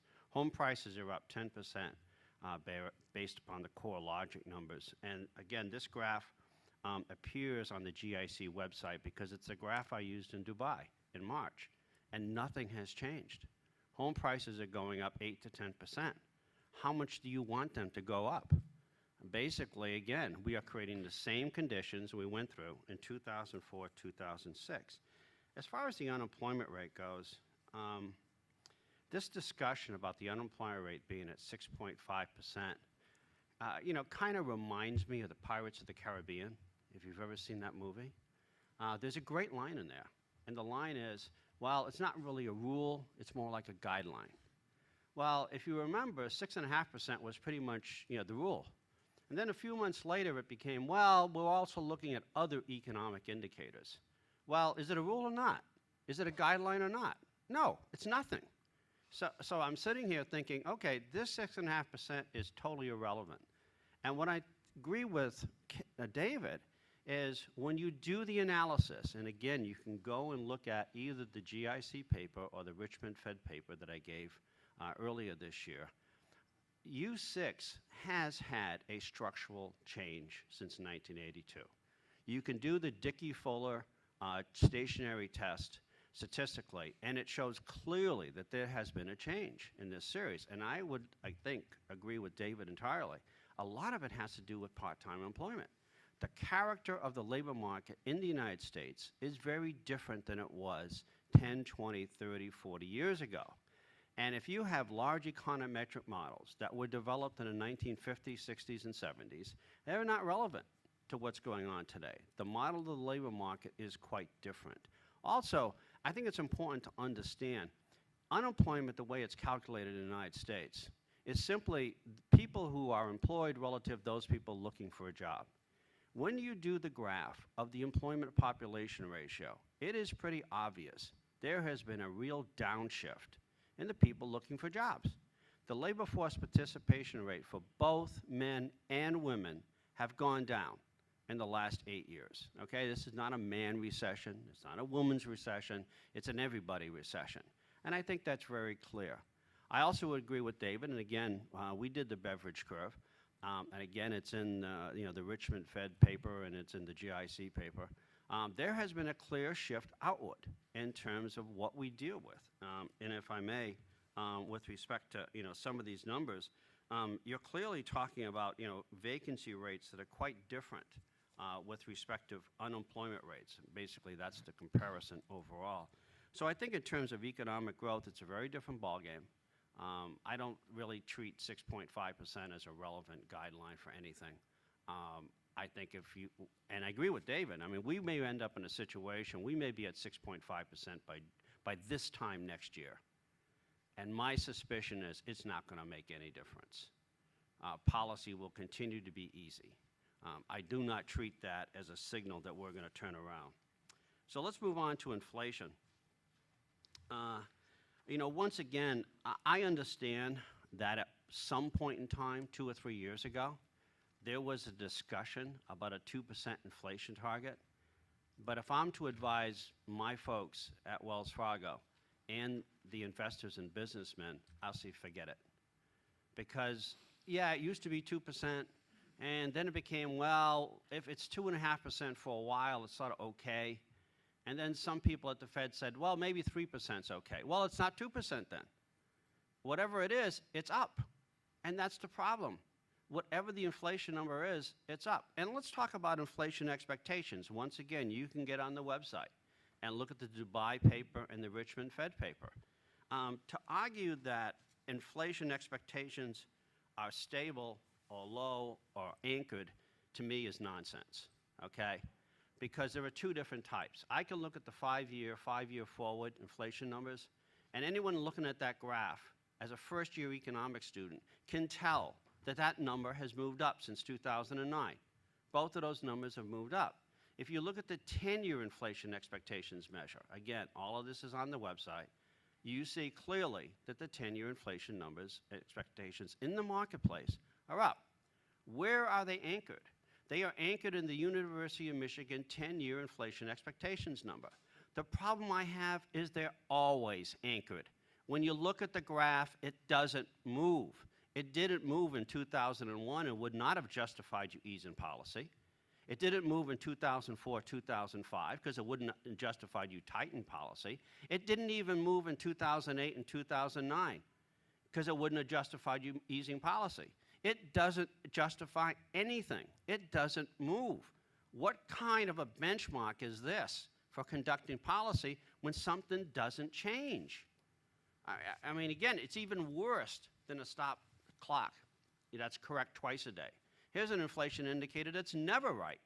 So I disagree entirely with the argument that somehow inflation expectations are stable. Again, advising my clients, and maybe this gentleman here will pull up the data because he has Bloomberg. Look at a survey on Bloomberg that talks about, well, who's going to be the next Fed governor after Chairman Bernanke? Find a hawk. Find a hawk. Who are the top 3 or 4 candidates? Larry Summers, Tim Geithner, Janet Yellen? Are you kidding me? What am I to tell my investors? I'm going to tell them, oh, it's going to be a neutral policy. There's no way it's going to be a neutral policy. It's going to be a policy biased towards growth, wonderful, but it's also going to be a policy that's going to tolerate higher inflation. That's the risk that I have to indicate to investors going forward. Also, another complication that I think is very true here is, this ludicrous title in the Financial Times earlier this week. U.S. budget deficit falls faster than forecast. I saw that and I said, you got to be kidding me. Who wrote that title? The editor or the reporter? Because when you get to paragraph 5 or 6, what it neatly says is that soaring projected health and pension costs later this decade. You look at the CBO report. What does it say? Yes, the deficit in the United States relative to GDP is coming down the next 2 or 3 years. So I talk to my clients. I talk to people at Wells Fargo, and I say, great. In the next 2 or 3 years, are you going to buy a 10-year Treasury? Because look at the 10-year projection at CBO. Look at the 30-year projection at CBO. The point being is, this is a ridiculous title. The deficit in the United States is not coming down. In fact, it's even worse. We're not dealing with our entitlements. What does that tell me long term in terms of monetary policy and inflation? Monetary policy is likely to stay easier longer, and inflation is likely to get higher. There is a risk that any central bank will succumb in some way to the possibility of printing more money to finance the federal government. And again, I would go back, again to David's comment. Who in the world is going to hold 10-year treasuries today when the Fed announces they're going to sell 10-year treasuries tomorrow? What portfolio manager is going to do that? Because that's going to be a portfolio manager is going to get fired in 6 months. Again, go back to Chairman Bernanke's speech on long-term interest rates. What did he say? He said, well, maybe looking at the consensus, not his forecast, the consensus, at the end of 2014, 10-year treasuries will be 3%. Okay. Go back and look at what the rate was at the time, 1.9. Well, if I'm a treasury portfolio manager, I'm betting against the consensus. I'm making a huge bet that that treasury rate is not 3% by the end of 2014. Because if it is, my total return on my portfolio is minus 6%. And guess what? I just got fired. So again, I'm looking at this and I'm saying to myself, okay, what are we doing for growth? 2.25%. What are we doing for inflation? Up.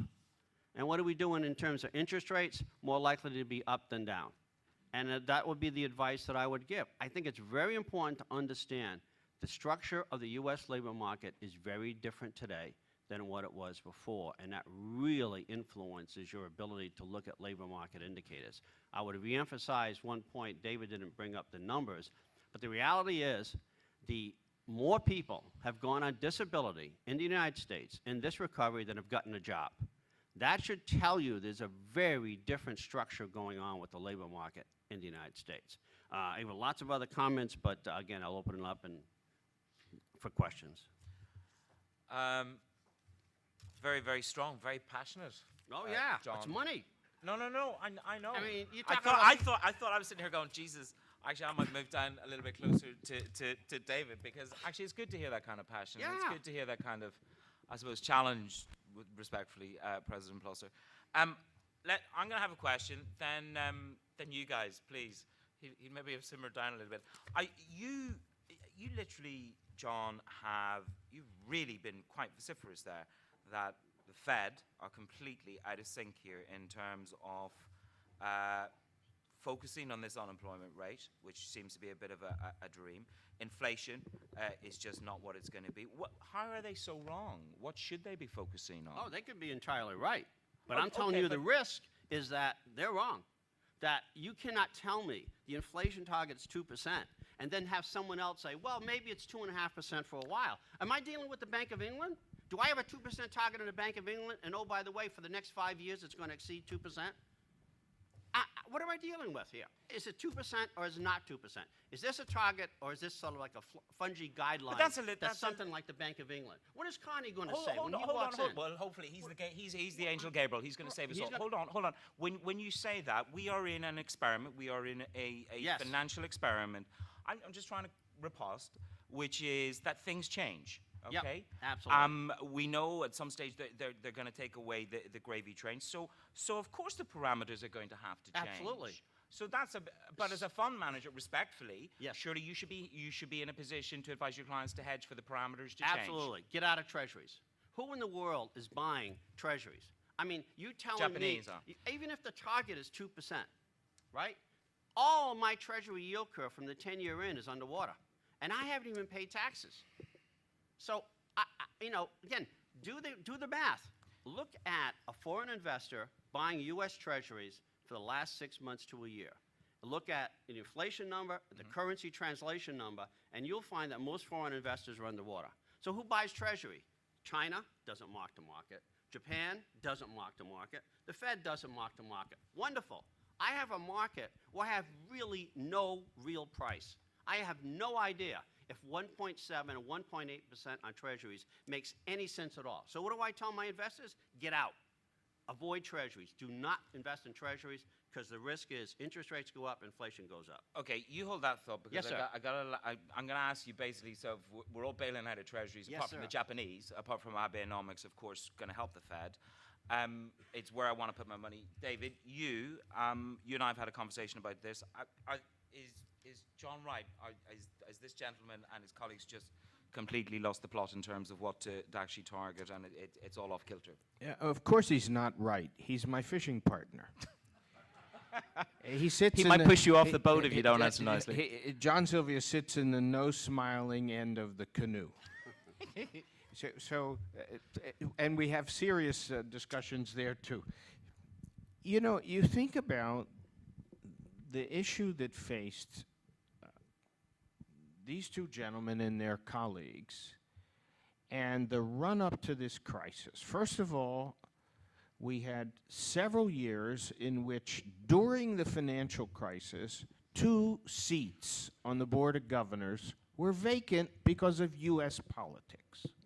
Why? The political system is intervening in the central bank's activity more intensely than it has.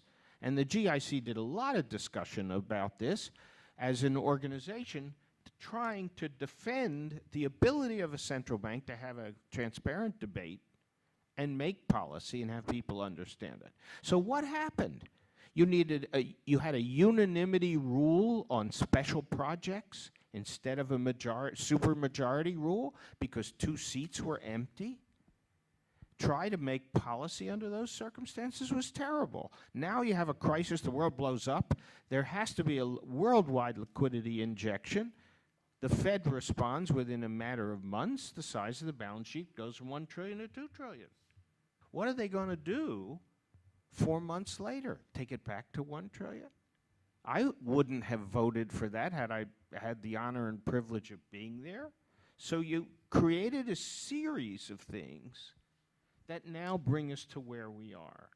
Now, is there risk where we are? Yes, John and I agree on that. Do we know how it's going to unfold? No.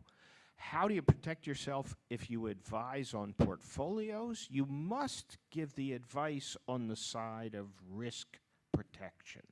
Nobody can look at a client and say, buy a 30-year bond, unhedged, don't worry about it, you'll get paid in full, there'll be no capital loss. If you say that to a client, 2 things happen. 1, you lose the client immediately. Secondly, if you say it publicly, you may get locked up.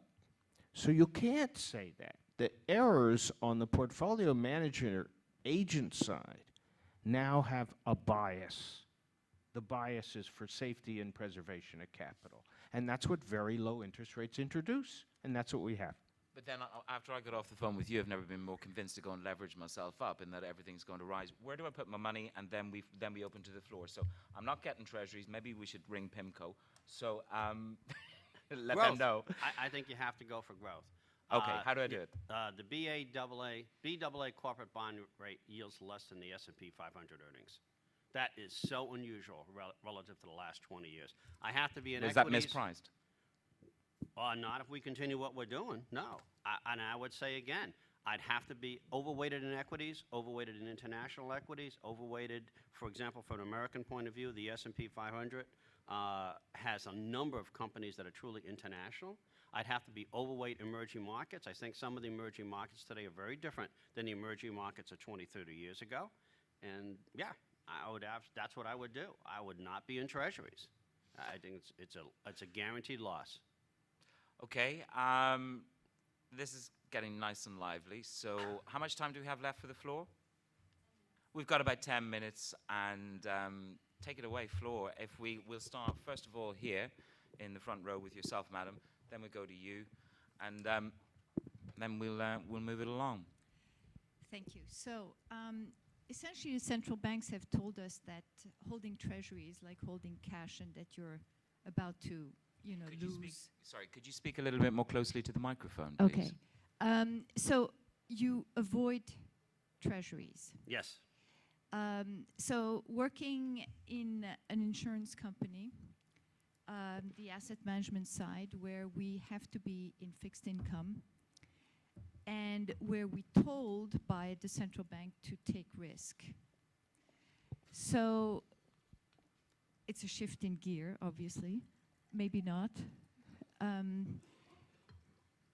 We need to essentially reach for yield, and as per the question earlier, your high yield products, structure products, loans, emerging markets, all in fixed income, are the only products that you can really contemplate, even if spreads have tightened tremendously, and in fact you can't even look at them from a historical perspective.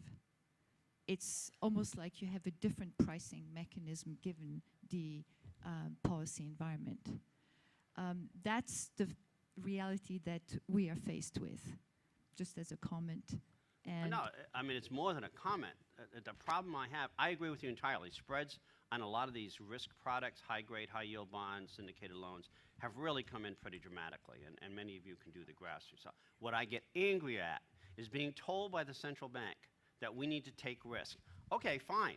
Do not come back to me in 3 to 4 years when those rates go up and all of a sudden I have losses on some of that portfolio and start complaining to me that I took too much risk. You told me to take risk. I took the risk. I financed the growth. Do not come back to me 3 or 5 years from now from the SEC or all these other organizations and tell me, oh, no, you took too much risk. Because it's the same nonsense we went through in 2004, 2006. Make these loans. Oh, yes, you know, tough community. Well, the credit quality's not so good with these people. Make the loan. Okay, we made the loan. And then you come back and complain to me, well, you know, these people can't pay their loan.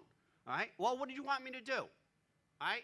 And so, again, I hear the same thing today. All right? We want you to make more and more loans. Thank you very much. I appreciate that. But the reality is, when you have the next recession, these loans aren't going to be paid. So do not tell me to take more risk today and then complain to me 3 to 5 years from now, we took too much risk. It's not going to happen. Whoa. David. I don't get angry. I go have a glass of red wine and a good meal. And relax, and John does too. And when I can ply him with some grape juice, it works. When the interest rate is 0, and persistently 0, and maintained at 0, and the policy worldwide is to do it for a while longer.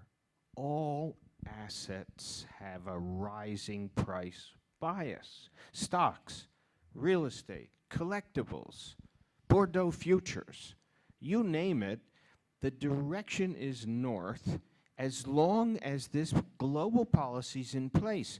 So the risk, I agree with John, and in our firm, we avoid or understate Treasury exposure, but we also do something else. We go to the spread product, and we will hedge, if we can, if the portfolio will tolerate it, the interest rate risk. Today in the United States, you can buy the highest grade AAA tax-free bond out of the collection of bonds that has a 100-year history of 0 default. And the interest rate's the same as the 30-year U.S. Treasury, within a few basis points. So what do? If you're a U.S. citizen and you buy the muni, the tax-free bond, and you sell the Treasury short because you know someday in the future there will be a tax arbitrage back in the United States unless the income tax is repealed, and none of us expect that to happen. And so those are the kinds of trades you do as a portfolio manager if you're permitted to do so institutionally. Insurance companies have a little different problem because they have to justify that to a regulator, and the regulator doesn't understand the trade, so that makes it harder. But yes, we wouldn't buy the treasuries. We would avoid them. I think we can all safely now conclude that there's less of an appetite for treasuries. There's a question. There's a question. I'm going to ring. I really am going to ring Mohammed El Arian after this and tell him. I think we have a question at the back here, sir. You've go shoot. Hi, Jim Kelly here from Kelly Capital. Hi, Jim. Could both of you comment on Treasury inflation-protected debt? There doesn't seem to be much interest on John's part in being in, TIPS or even foreign sovereign debt. Talk about the relative attractiveness of inflation-protected debt. Would you take them into the portfolio, John? Yes, I would take some into the portfolio. Duration? Very short. Very short. Well, of course, we've got a message from the Fed, which is that the restructuring of the balance sheet should be towards the shorter end. Yeah, we would be very careful about TIPS now. TIPS were a great trade. We had them. We exited the TIPS, And at this point in time, it's not clear that that's a preferred place. So we would rather be in a hedge structure at the long end of the curve against long end of treasuries instead of tips because we think it's a better trade. Yeah, I think David made, again, a very subtle point that I think is very important. A lot of advisors out there, I see, are saying, well, you know, treasuries did great the last 2 or 3 weeks. You shouldn't be really worried about that. But yeah, that's great when treasuries are 3% going down to 1.7. But from 1.7, you know, I don't see it. So be careful about looking in the rearview mirror all the time and judging your portfolio as if, okay, the treasury rally is going to repeat going forward as it did in the past. I don't buy it. Do we have anybody else on the floor who has something they'd like to ask the guys? I want to. I have a thing. We've got a couple of minutes left, so this is your opportunity to ask. I want to come back to you, John. Yeah, sure.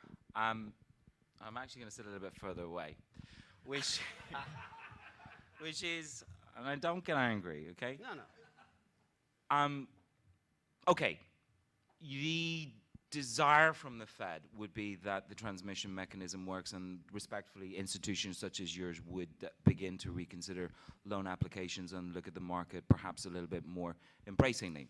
Having been saved from your own financial ruin, not necessarily Wells Fargo per se, respectfully, the last housing... Because you saw the movie, right? The last... to fail.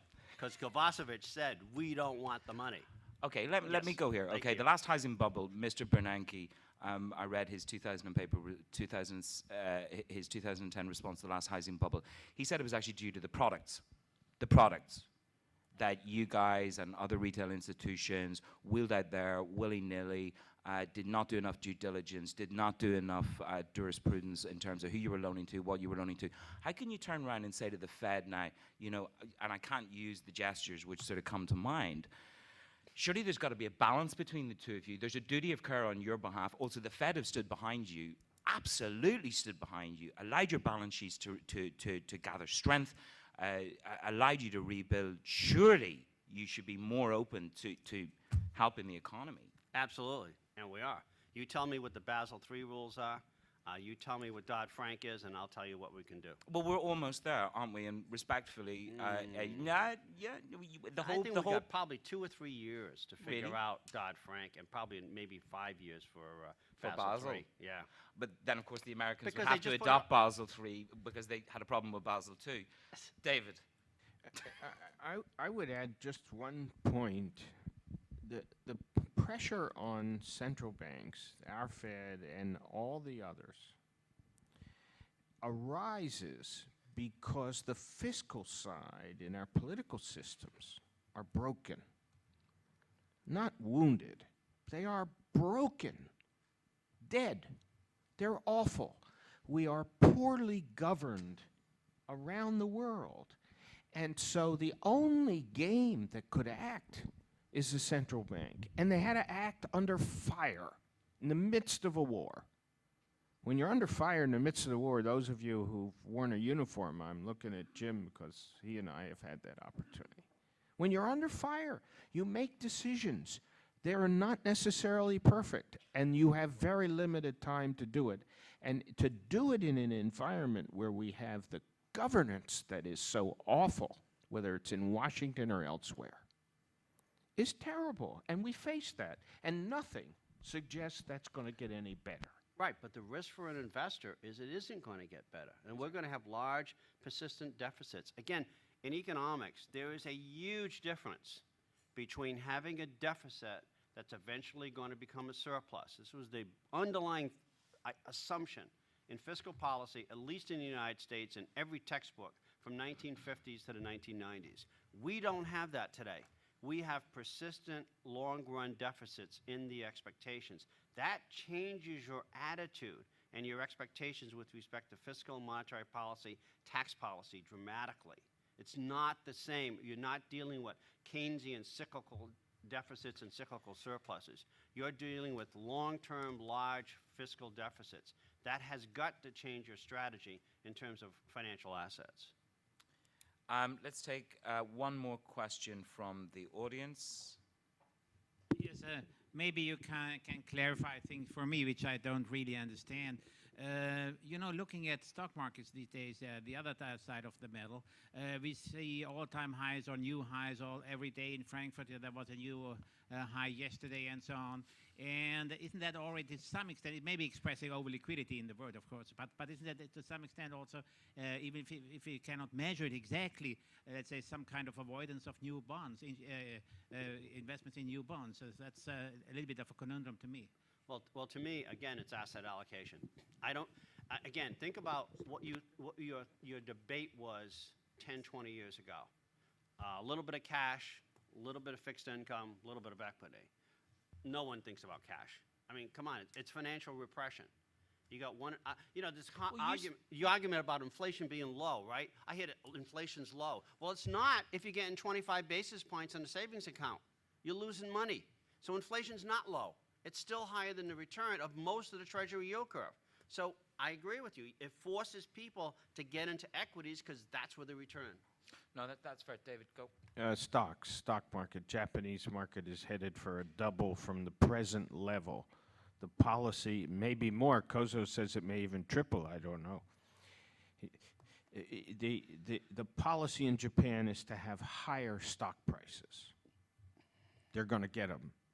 In the United States, if you look at the S&P 500 index, and you say it's 1650 now, and at the beginning of this year, you would have said, geez, if it gets to be 1600, I will achieve my entire return expectation for the next 12 months. You got it in 3. So now you say to yourself, what is my strategic view? As long as interest rates stay this low course, and as long as U.S. recovery has some recovery, 2% inflation, 2% growth, modest 4% nominal GDP. At the end of this decade, the GDP of the United States is $20 trillion. Take a profit share out of the GDP and convert it to earnings, the S&P 500 index, and you're at 140, you're at 145, 135, 150. Price that stock market. That stock market's 2,200 on the S&P. Might be 2,500.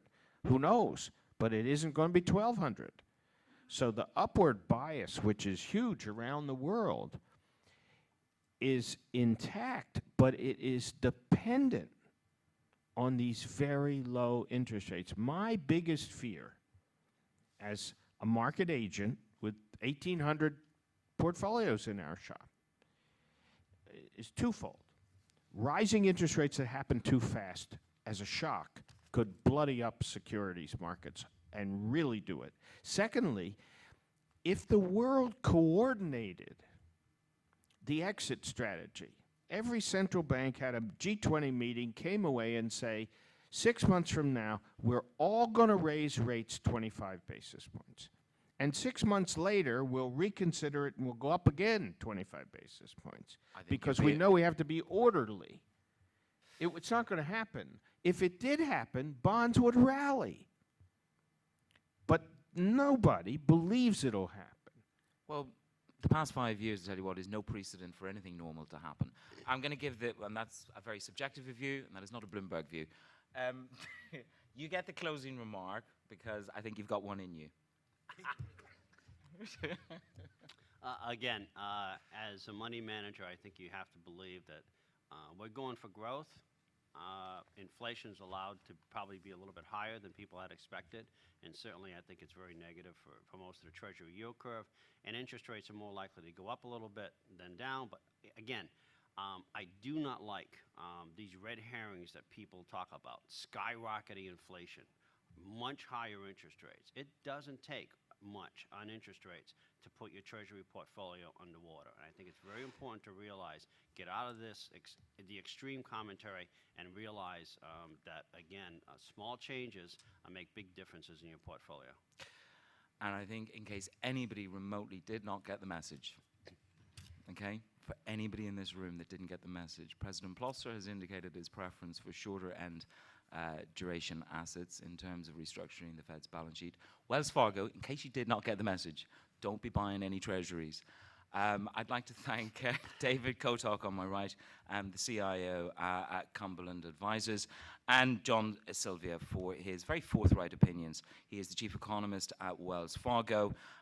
David likes stocks. John certainly doesn't like bonds. That's it for this session of the GIC. It's been great to have you here. Please stay with us throughout the day. There's a lot more debate to be had. Thank you very much.